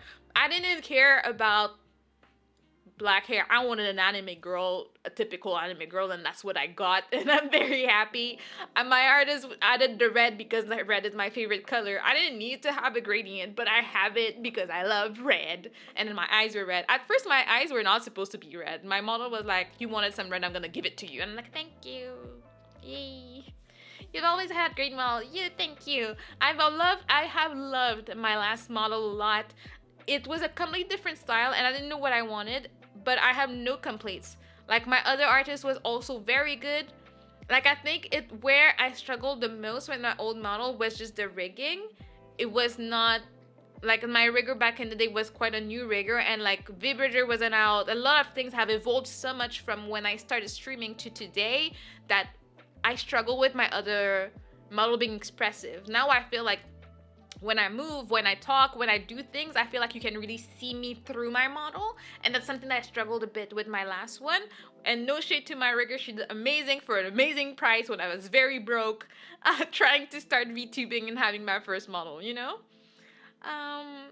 It was probably like an accidental thing. I don't know, maybe it was suspicious, but I decided to not hold it against anybody. I mean, I ain't got time, because I see all the people on Twitter like, I can't believe X, Y, and Z blocked me. Why would you not mute me instead? That's so, I didn't do anything. I'm like, I ain't got time for this. Yes, I was sad in my heart, but I wasn't gonna start like vague posting about it. Just keep it inside. And now see, if I did that, I probably would have started some drama. I didn't, and now today I'm not blocked anymore, and I'm very happy to be able to enjoy their posts. I'm just happy. Like, I even want to commission them because they do like commissions for stuff, and I'm like, one day when I'm rich and I can afford them, maybe I'll get to like, you know, commission them for something cool, you know. Because I didn't start some drama for no reason about a block. Oh yeah, I'm yapping about all sorts of things, and right now it's about artists and VTuber models and whatnot. And I thought you did your model yourself. Oh, absolutely not. I cannot draw for myself. You've never seen my art streams clearly. I cannot draw for myself. It was funny because when I wanted a second outfit for my own model, I wanted to like draw a sketch so I could send it to my artist, and my god was I humbled. I mean, I always knew I couldn't draw, but I was like, what the hell is this? I tried to draw pants and I was like, nope, I'm just gonna try and describe them with words as much as possible because this is not giving right now. I was like, nope, I cannot draw for myself, for my life, and I will happily pay people to make art for me. Is it that bad? Yes, it's that bad. I'm not gonna lie. Maybe I can learn, maybe I can practice, but art is really not my strong suit. I would need to like put some time into learning to do something even decent. I can barely do draw a stick figure. Like, if you will remember, yeah, I'm promoting myself, you would have seen our art stream last week where we did art. Honestly, it wasn't that bad. We did a turtle, we did a little dinosaur that was doing push-ups, we did a ghost cat that was suspicious looking. We did a bunch of things and it was fun, but like, is it art that I would sell to anybody? Absolutely not. Anybody paying any money for that? I'll turn it into an NFT. If there's one thing I've never understood, it's NFTs. I'm like, what are, why are NFT is what I wonder. I'm like, I don't understand why it was ever a concept. I don't understand why anybody bought that. Like, what do you mean? I wasn't here. Of course you were not, because it was a secret member stream. It was our first one, and we're gonna have more, I promise. I don't know exactly what frequency we'll have it at, but I want to have more member stream, because you guys deserve something for the amazing support you've been giving me. I'm very grateful, and I want you guys to know about it. Oh, I've seen some Twitter threads that just trashing artists because they just put dark skin on a white model, and well, some Japanese artists just don't take BIPOC art commission to be safe. And not even just Japanese artists. Like, I've seen people get trashed on so many times. I cannot fault artists for not wanting to deal with the drama that would happen, but it's like, I don't want to get too much drama, especially with all I've seen with the freaking Suika model, and people were like, well, the model doesn't have black hairstyles, so it's just racism and like bigotry. I'm like, guys, if you don't like it, don't have it. Like, I am a black VTuber with no black hair toggle, okay? And I might get one day if I feel like it, but I exist. And I could use the Suica model and use straight hair and be happy. Because that there those of us that do that also exist, and then she owes you nothing.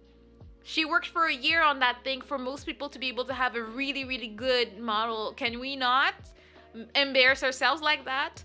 And like, if one artist doesn't do it, well, find another one that does. Not everything is for you in this world, and you just have to like suck it up and accept it.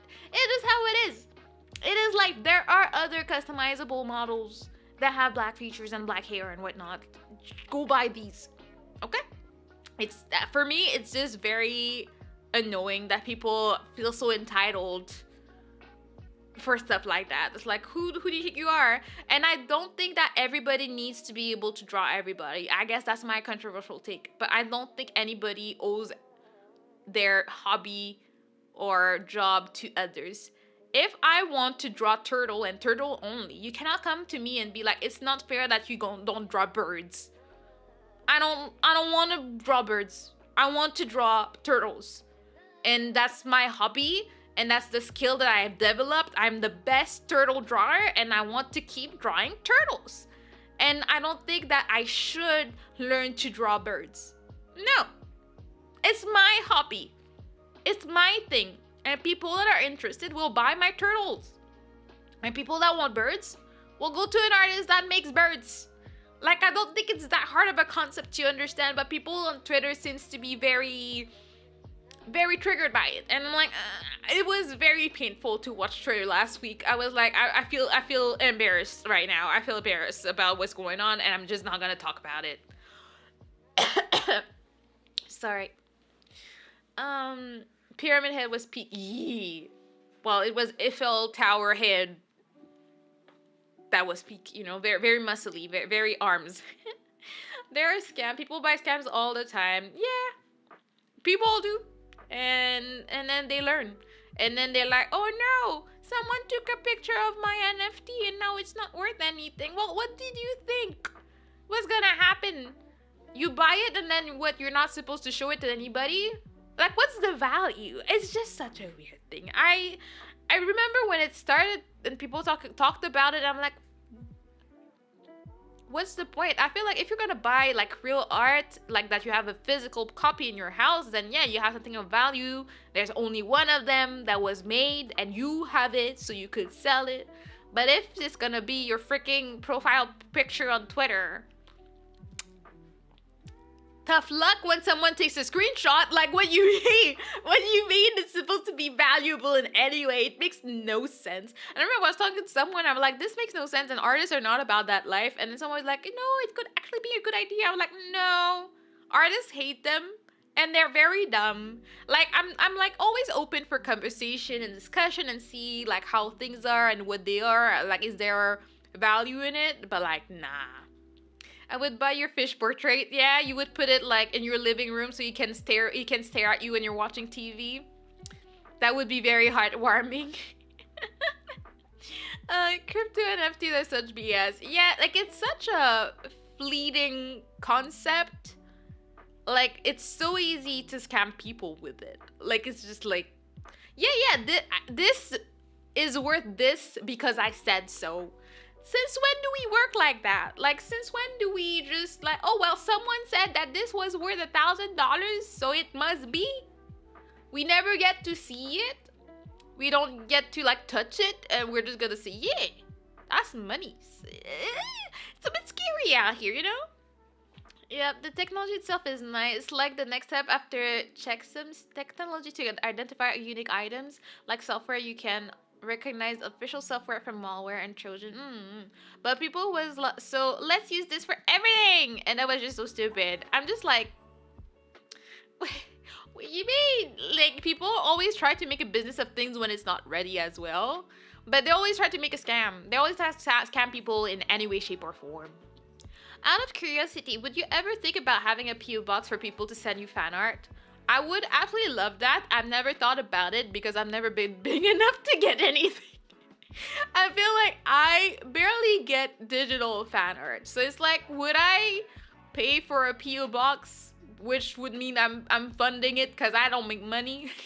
I was like, pay for a PO box to maybe get something once every 3 years is not something that I've thought about. Like I think I would probably think about PO box if it was a request from several people there, and then that there would be a use for it. But since you have to pay these things monthly, it's like it's a gamble if you're not gonna get anything out of it. But it would be fun. If I actually got stuff in the mail, I would definitely have like hand cam streams to open my mail and stuff like that, and like check it with everybody. I always wondered that in the past to send stuff. If nothing else, would you have some safe way to send you things that don't dox you? I would probably need a PO box because I don't want to send it to anybody that knows me, because it's like I would be like, oh, I could send it to my parents, but then you have my parents' address. Not a good idea.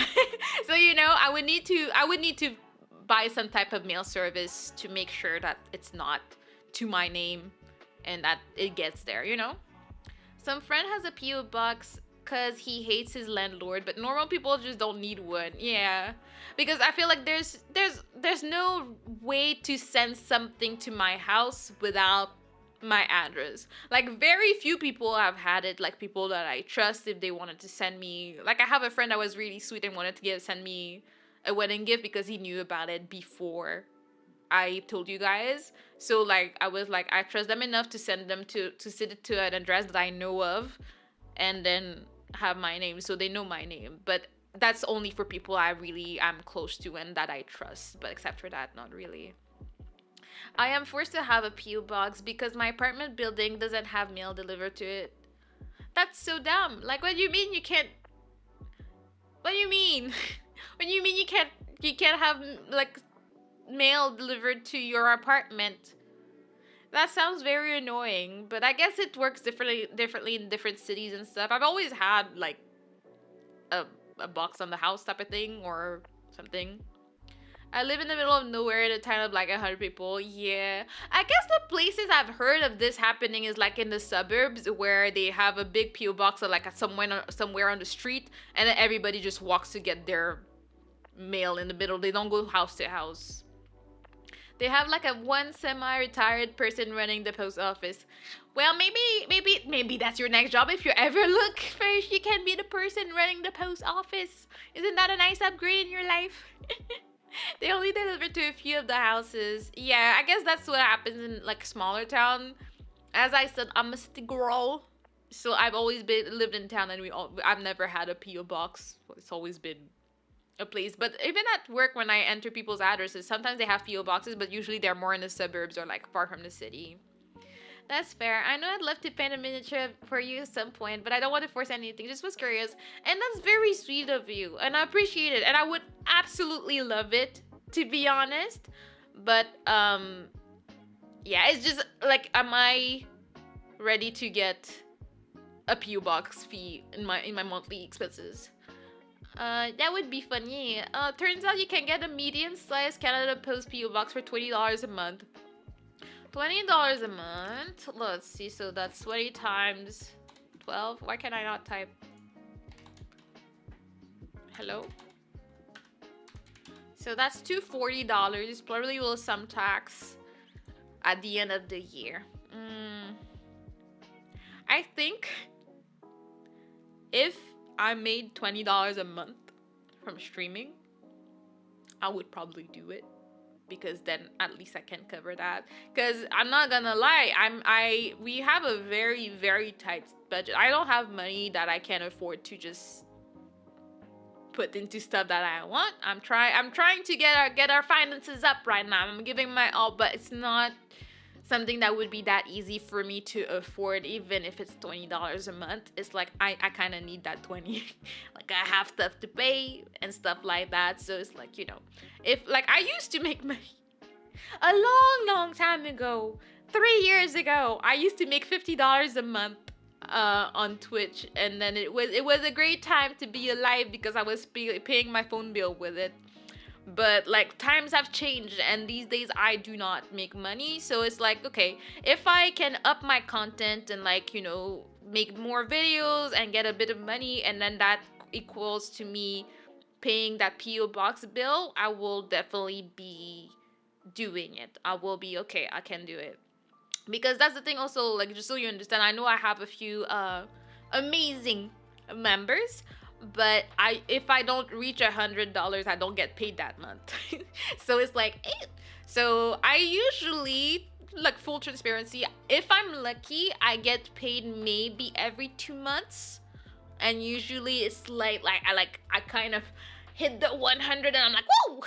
Like, okay, I get a paycheck. But except for that, it's every 2 months maybe I got something. You're sweet. Thank you so much, Elle. Appreciate it. I never want to be begging for money. That's why I'm trying to make content that makes people watch it, so that you guys don't have to spend for me to make money. And also, like, I mean, if I get an old prince in the chat that feels like funding my life, I'm not gonna say no. I will take it, and I will give you my best. You'll get the best content I can ever make. But yeah, I just need to, like, organize, especially, as I said, since I'm trying to leave my job. I'm not sure if there will be a period of time where I will be jobless and it will be even more tight. So that's why I'm like, okay, if I do that, then I will really, really put my all into streaming to try and, like, get a little bit of help to finish my months. So that's the idea. I will know in the next month or two, I will know exactly where I'm at. I'm definitely leaving that job, but I don't know how long I will have between jobs, and I'll have to figure myself out. I'll keep you guys updated though, but I really want, like, I think in an ideal world, it would be content creation would be the perfect career for me. That's what I would want to do, and I would love to do. And, like, because I don't really have anything to start a business with. Like, I don't have, like, sellable skills. So it's like, I'm like, because, like, my sister, like, can crochet and stuff and sell her creations and stuff like that. I personally don't have anything physical or stuff like that I can sell online, so I can't really, or online or in person. So I struggle with finding a way to become my own boss and, like, do that. But my one and only talent I'm kind of aware of now is that I can yap for hours. So I'm trying to use that to the best of my ability to make it a thing. Like, I want to yap. I want to make people want to come back for the yap. I want people to feel fulfilled from yapping with me and listening to whatever I'm yapping about today. So that's pretty much what I'm trying to do, and I'm gonna work on it. I know I said, like, February is productivity month, and I feel still proud. I didn't do as much I wanted to do during February, but I feel like I did a lot more than I had been able to do in the past few months. And right now, I am redirecting my life, reorganizing things, thinking about my career. Am I going back to school? If I go back to school, that means that I will also have more time to stream, because I will be full-time in school, but that doesn't mean that I have school every day or all day, so I can also dedicate more time to streaming. But am I sure that's what I'm doing? I'm not sure yet, so you will see a lot of changes. Hopefully, I'm saying that like I'm hoping that I will be able to put the effort that I want to put in, and I'll be able to do what I want to do, and I'll be proud of myself. I want to be proud at the end of the day. If that means, like, let's say in 5 years, I'm still nowhere, and I have to give up on streaming for whatever reason, maybe I have kids and this is just too much for me. I just want to be able to look back on my VTubing career and be like, you know what? I did that. I did everything I wanted to do, and I'm proud of myself, and I gave my best, and I was able to create great memories and great times and great, like, inside jokes and great stuff for the people that took the time to listen to me. Then I'll be like, okay, did I make it to the dream stage? No, but I'm proud of myself, and that's what I want. So that's what I'll be working on. And hopefully I can keep most of you, because, you know, as you keep streaming, you realize that some people will come and some people will go. But, like, I really, really do enjoy the community that I have at the moment. And I kind of don't want to... I want to copium that none of you are ever going to leave. But, like, you know, You never know. Sometimes you guys have a life, and maybe you don't have time to watch a turtle yap for hours and complain and rant about her job every day. Sometimes you don't. Sometimes you do, but sometimes you don't. So that's about that. I don't know how I got there, but thank you again, Ella. I appreciate it. And maybe I will get a fund for that. It was interesting. I was watching it at the VTuber I know, like just go through with her community. Well, anybody that was in the chat through like be transparent about the money that she's made on YouTube since becoming a VTuber, and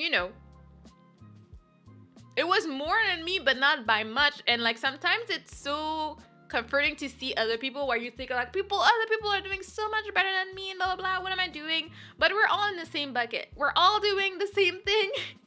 We're all trying out here, and like if we're lucky, we will find the right tick, and then we will get blessed by the YouTube gods or the Twitch gods or whichever they are. Right now, I still don't know. Honestly, last week I was thinking I think I might just drop Twitch, but then I'm like, should I? Maybe next week is the week where Iron macerates me.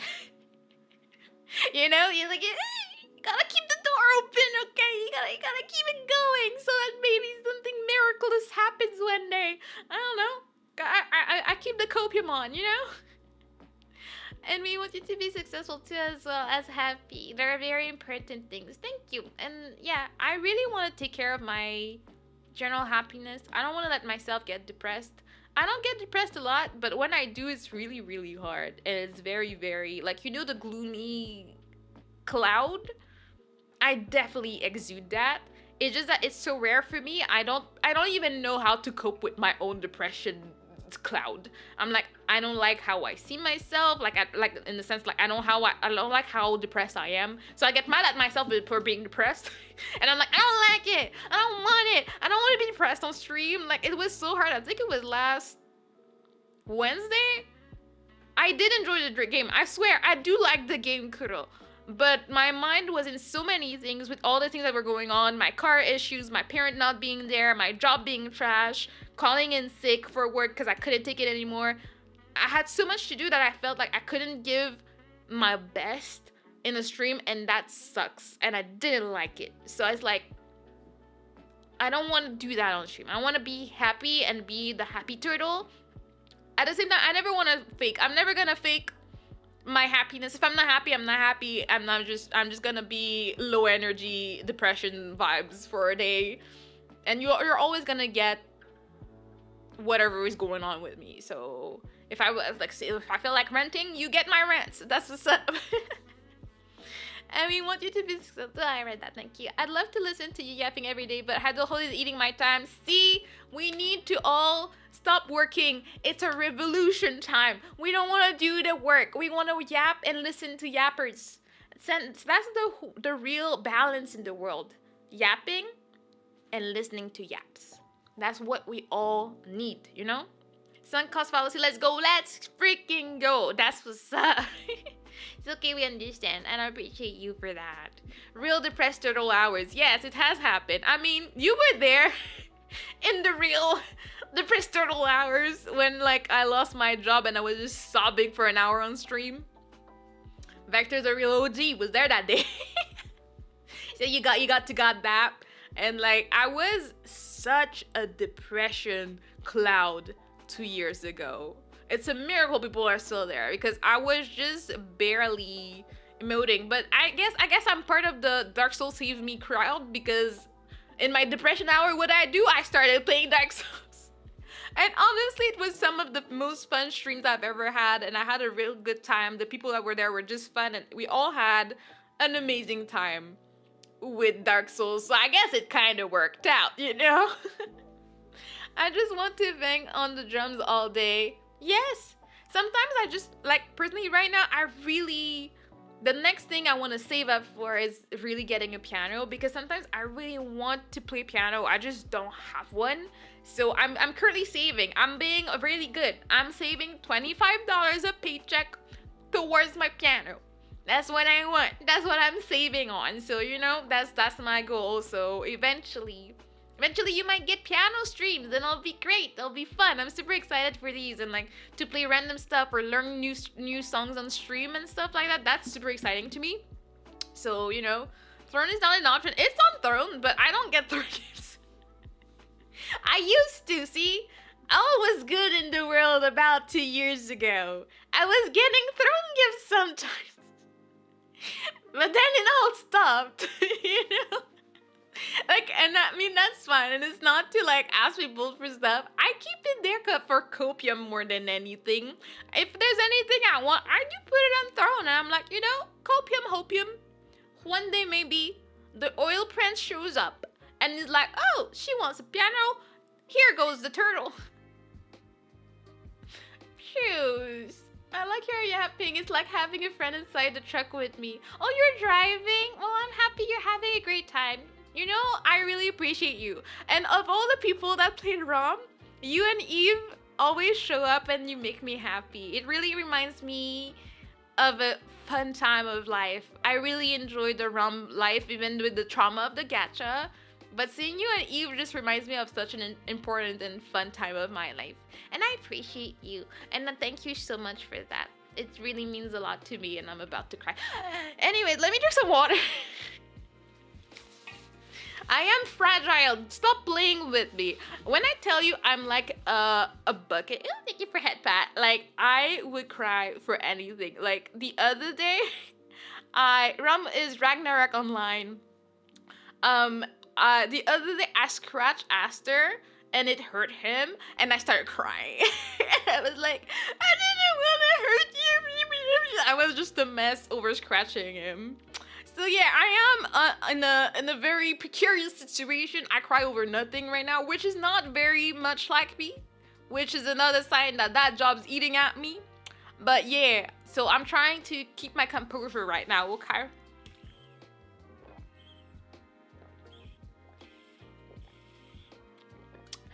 I needed water. That's another problem. I'm a yapper, but after I yap for a while, my throat starts doing weird stuff, and then my nose gets stuffed. And I'm not sure why. I'm not sure how that works, and I would like it to stop. But for some reason, it just keeps happening. Please stop. Yeah, I found it. Yeah. I'm just slowly chipping at it. So, as I said, my throne is where I put stuff with no hope. But I'm like, miracles happen, so I'm gonna leave it there. Just do my thing. But yeah, like, I'm still like trying to work on the goals I gave myself for the year. And if I do take a break from work to focus on streaming for a little bit, I think I want to really work. Like I said, one of my goals of the year is to try to get a sponsorship of any kind. Like, I mean, I won't promote gambling or anything, but I'm like, I just, like, whether it's like an affiliate link or it's, I don't know, a discount on something, like a sponsor in a video, that's one thing I'm trying to get in 2025, and we're still in February, almost March, so I still have a few months to get that done. So I'm gonna work on that. I want to do events. I want to participate in stuff.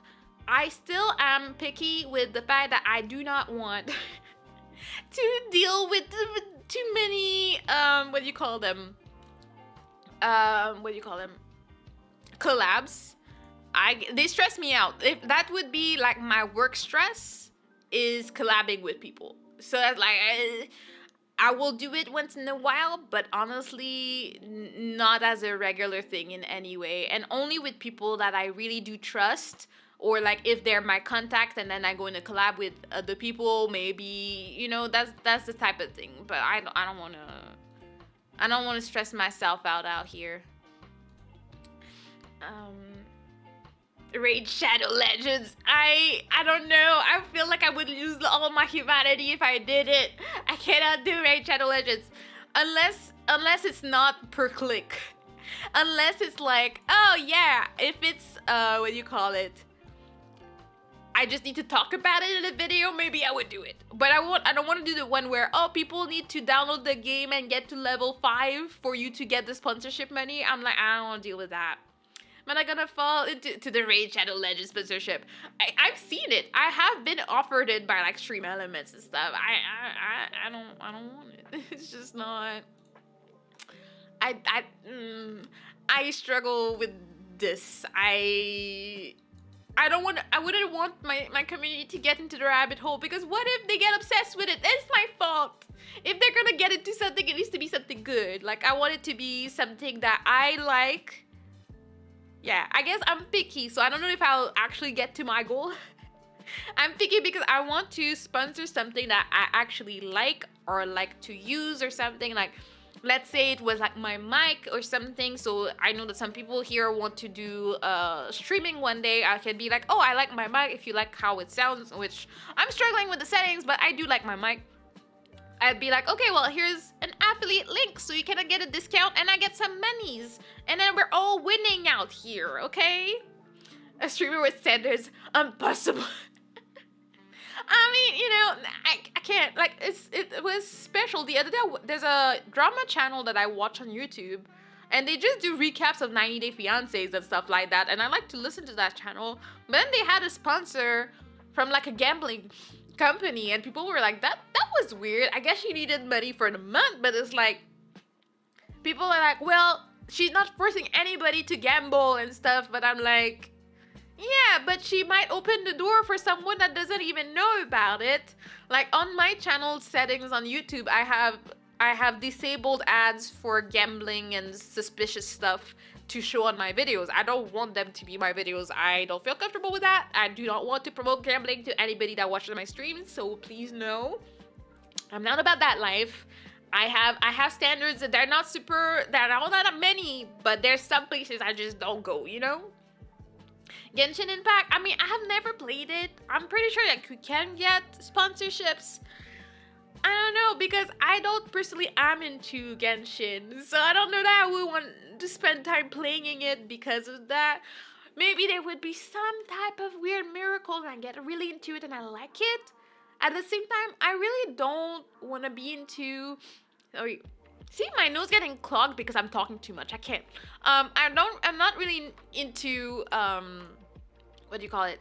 Gacha games. You know, I have trauma with that. So it's like, ugh, I don't know. Unless when you get a sponsorship, they give you money to roll, then that's different. That is different. You give me X amount of money so that I can roll on stream, even though at the same point, is it not promoting gambling, you know, because it's a form of gambling if you ask me, but at least it's not as bad. But if they gave me money to roll on stream, then maybe I'd consider that, you know? Genshin, the Arknights, the most dangerous gambling gateways. Yeah, see, my thought process was that too far. Like, the gambling I've done on gacha games is terrible, and I have trauma from it. So would I want to promote it to people? I don't know. I feel weird about it. Like, I struggled about it with it so much. It's like, oh, I don't want people to fall in the same rabbit hole of pain that I've been in. Okay, like, I can't have them doing that. Like, that's why I'm saying I'd rather... I don't know what I would like as a sponsor. I guess I do like my Elgato products. So if I could get Elgato sponsorship, I do have a lot. I have my mic arm, I have a Stream Deck, I have a Wave XLR. Like, I do use a lot of Elgato products, so maybe if I could find something with them. But I feel like it's difficult. I don't know if there's any VTuber that has... well, I guess I think Shy Lily does. But, like, I feel like they like to have their products in the videos and stuff. As a VTuber, you ain't gonna see my gear in my screen. So I don't know that they even do. But do I lose anything from contacting them and asking them to sponsor me? No. So maybe I'll just, you know, put my pants up and just write to them and be, hello, would you like to sponsor me? I can make videos and talk about how great your products are because I like them. Pay me, please. Thank you. I'm sure that would work. I think I spent a grand total of $10. Oh God. Hello. One second.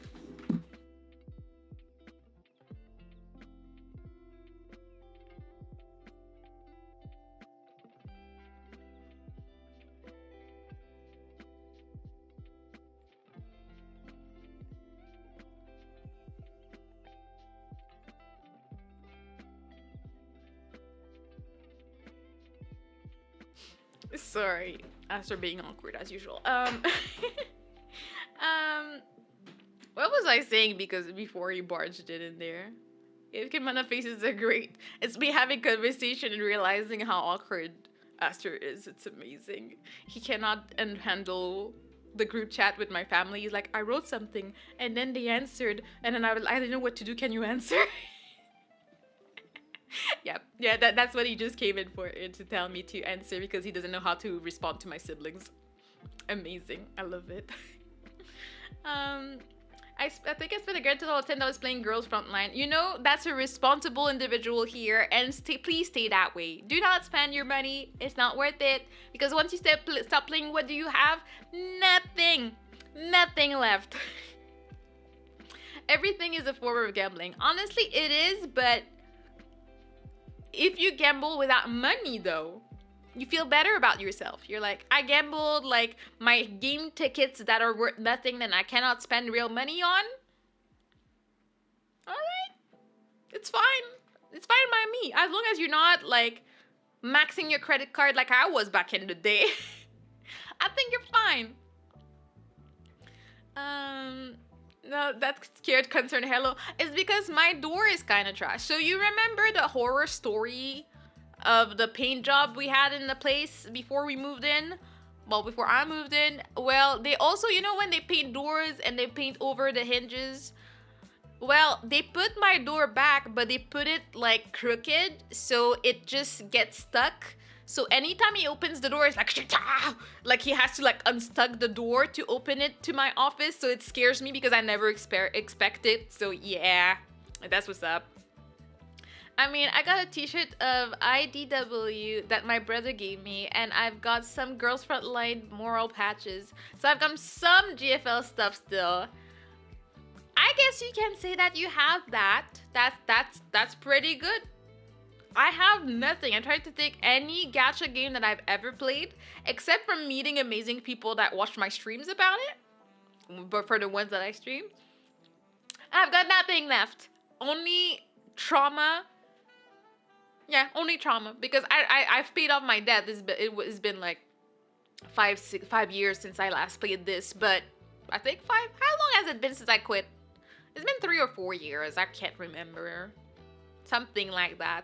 So yeah, I have nothing except regret and trauma left.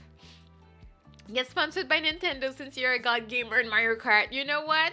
That would be a dream come true. Like if I could do more Mario Kart events and eventually got sponsored.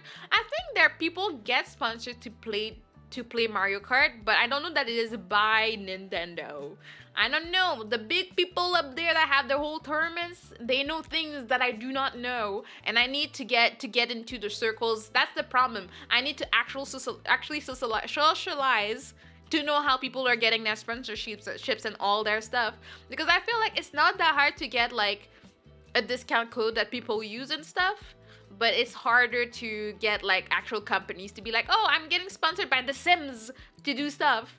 Even if you're not a Sims player, but you have to be like big enough that like they know that people are gonna come watch your stream.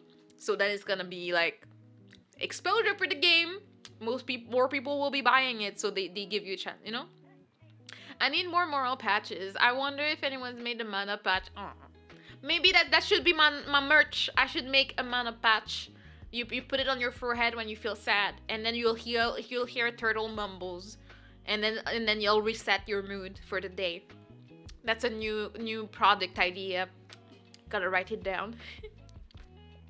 I freaking love Mario Kart. I do too. I was derailed in my plans. Like I had this kind of decided I want to work on deciding my schedule a month in advance instead of weekly, and I had decided that every last week of the month we would have Tomodachi Life, checking up people, we would have a karaoke, and we would have a Mario Kart night. That was what I had in my plan in my head, but like things have just been all over the place, so I wasn't able to make it work for February, but probably next month. Even though next month is gonna be my birthday weekend, so I don't know. We'll see how that goes. But I really want to make that a staple so that we always have some Mario Kart, always have some Tomodachi Life, and we get our karaoke, whatever, all the things I've said before, I forgot. But I want to make sure I have all these.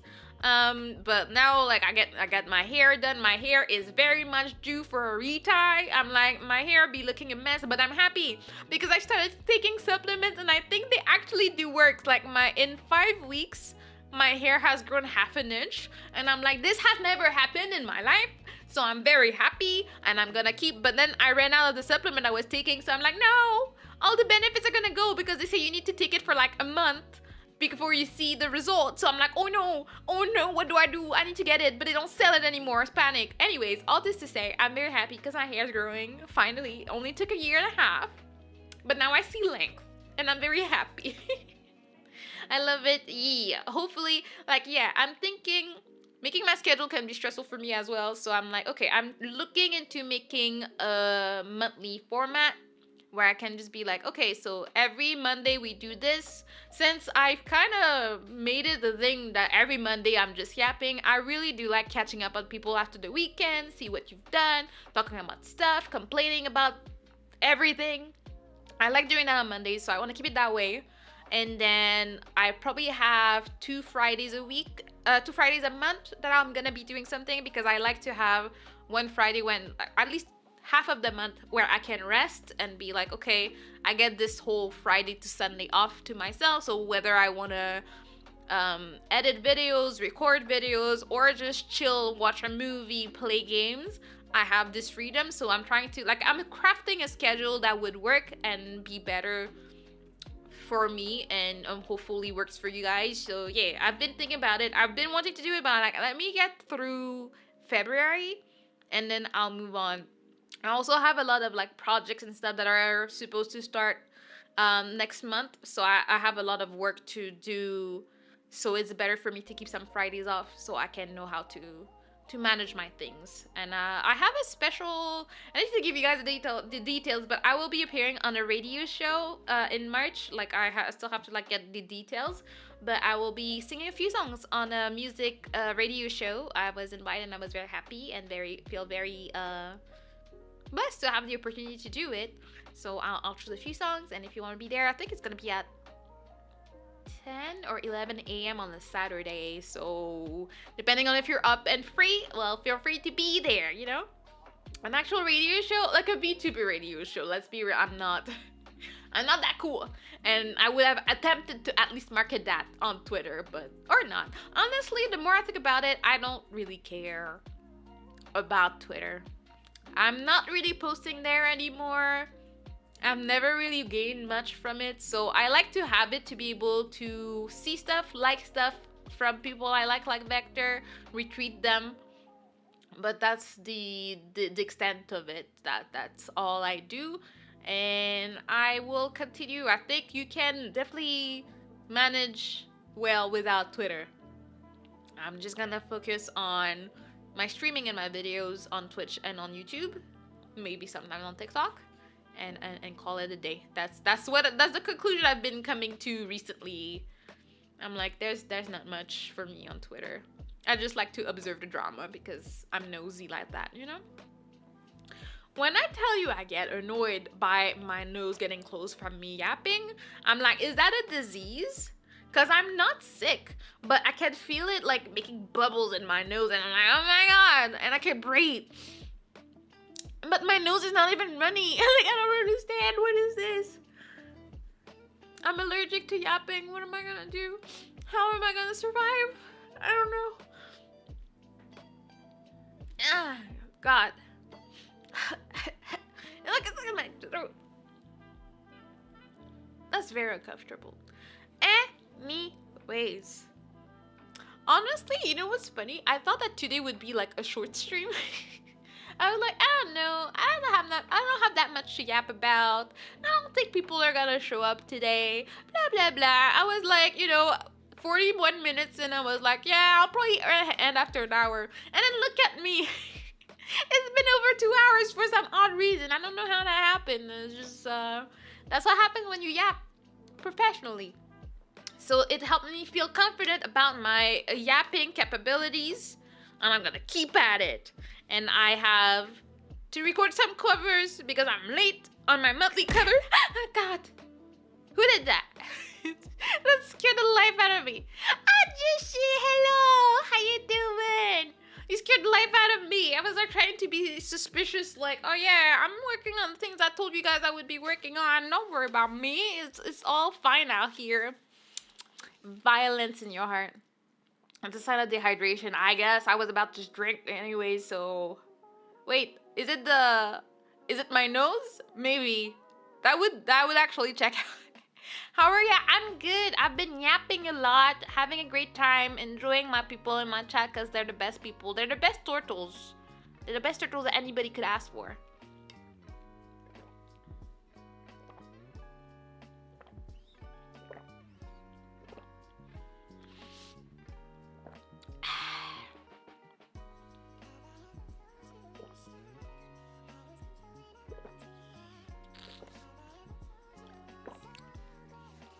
I guess that I have to take note that I need to drink a lot before and during a yapping stream, you know?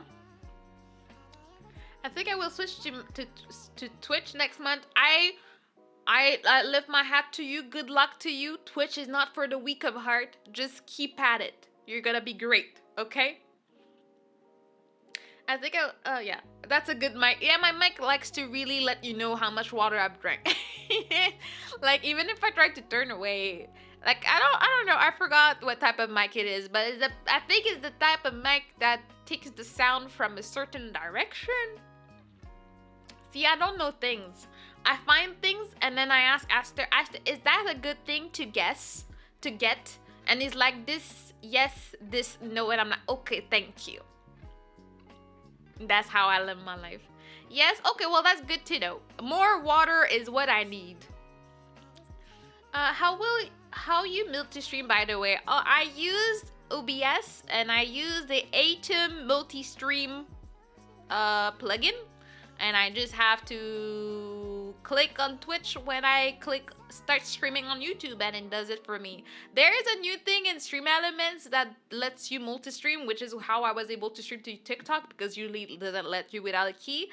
But I found it to be buggy and to mess with my sound settings a lot, so I gave up on it and I just manually stream on Twitch and YouTube, especially since my internet was actually kind of struggling when I was triple streaming to TikTok.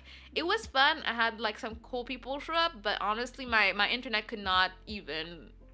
It was a struggle and I crashed a few times, especially also because of the plugin not being safe to use yet. So I was like, yeah, I'm gonna leave that on the side for now. If you got a lot of mucus built up for a stuffy nose, it could mean that you're dehydrated, but not necessarily. I mean, I probably am, to be very honest. I don't think I drink enough water in a day, and also when I start yapping for 2 hours, I feel like it probably comes to reason that I would be kind of dehydrated if I don't drink the whole time. So you know, you're free to to use the hydrate redeem to scare me into drinking. I know that Kuro likes to do that a lot. So it helps me remind myself to drink, you know. See? Exactly as I was saying, the violence is always welcome from Kuro. I hope it works. It's so delayed, so like, well, see? It happens. So I'm gonna drink some more. Like, that's the thing. At least on Twitch, I don't see it in the chat and it just happens. I really hope that one day, YouTube can just copy Twitch's homework with the redeems. Just make them in there. So we can you can accumulate your points happily and use them. And I don't need to have like 3 more plugins and apps open on my computer. I saw a funny meme where someone was like, yeah, me when I start my computer as a VTuber and you see like some fire and smoke. Well, yeah, because we have so many things running. Sorry. Juan mentioned, yes, Juan, our one and only beloved Juan Day.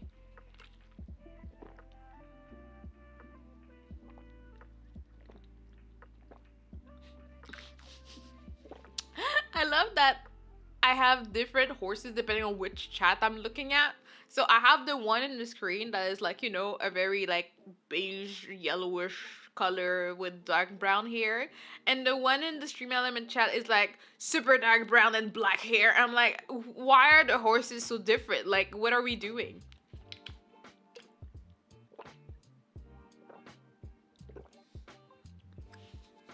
Anyway. Oh, it's Kid Lad. How you doing? I'm doing good. Honestly, I feel so much better just from yapping for so long. Like you guys, like whether you chat or not, I just feel better when I talk to you guys. So I'm like, I'm getting in a good mood. So yeah, I'm doing better. I'm doing better because I'm also figuring out my next steps when it comes to life and work and stuff, and having some direction helps. And I feel better than I felt in the whole past week. So I thank you guys for that. It really is like soothing to have such a great group of people talk to you. It makes you feel better. But yeah, I've been yapping. I want to go eat donuts. I want to drink. I want to call by my sister because my sister has the best timing. She called to like take like news from me, but it was like 6:50. I'm like, why would you call me at 6:50? And then she proceeded to talk about herself for 10 minutes, and I'm like, I gotta go. It's like, well, I called you to take news, and I'm like, yeah, but do you realize you've been talking for the past 10 minutes? I was like, I'll call you after stream, I guess, you know. So yeah, so I'll have to call her and check up on her as well and chit chat a little bit. But you guys are awesome. Thank you so much for being here today. It was a good stream. I had a good time. You guys are pretty awesome. I'll be back tomorrow to check on the Tomodachis, see what they're up to, if they did anything, because sometimes they do nothing. So you can't hope for much. But we'll see. That was a good attempt, Socks. No, thank you so much. I'll be there tomorrow at 6 p.m. because we start earlier on Tuesdays. We're gonna be yapping and I'm playing and just having a grand old time. You guys are the best, and I wouldn't be where I am or as happy as I am right now if I didn't have you guys. So remember that. And I appreciate you a lot, and you guys are the best, and I'll see you in the next one. Have a good night, rest well, remember you're awesome. All right, bye bye.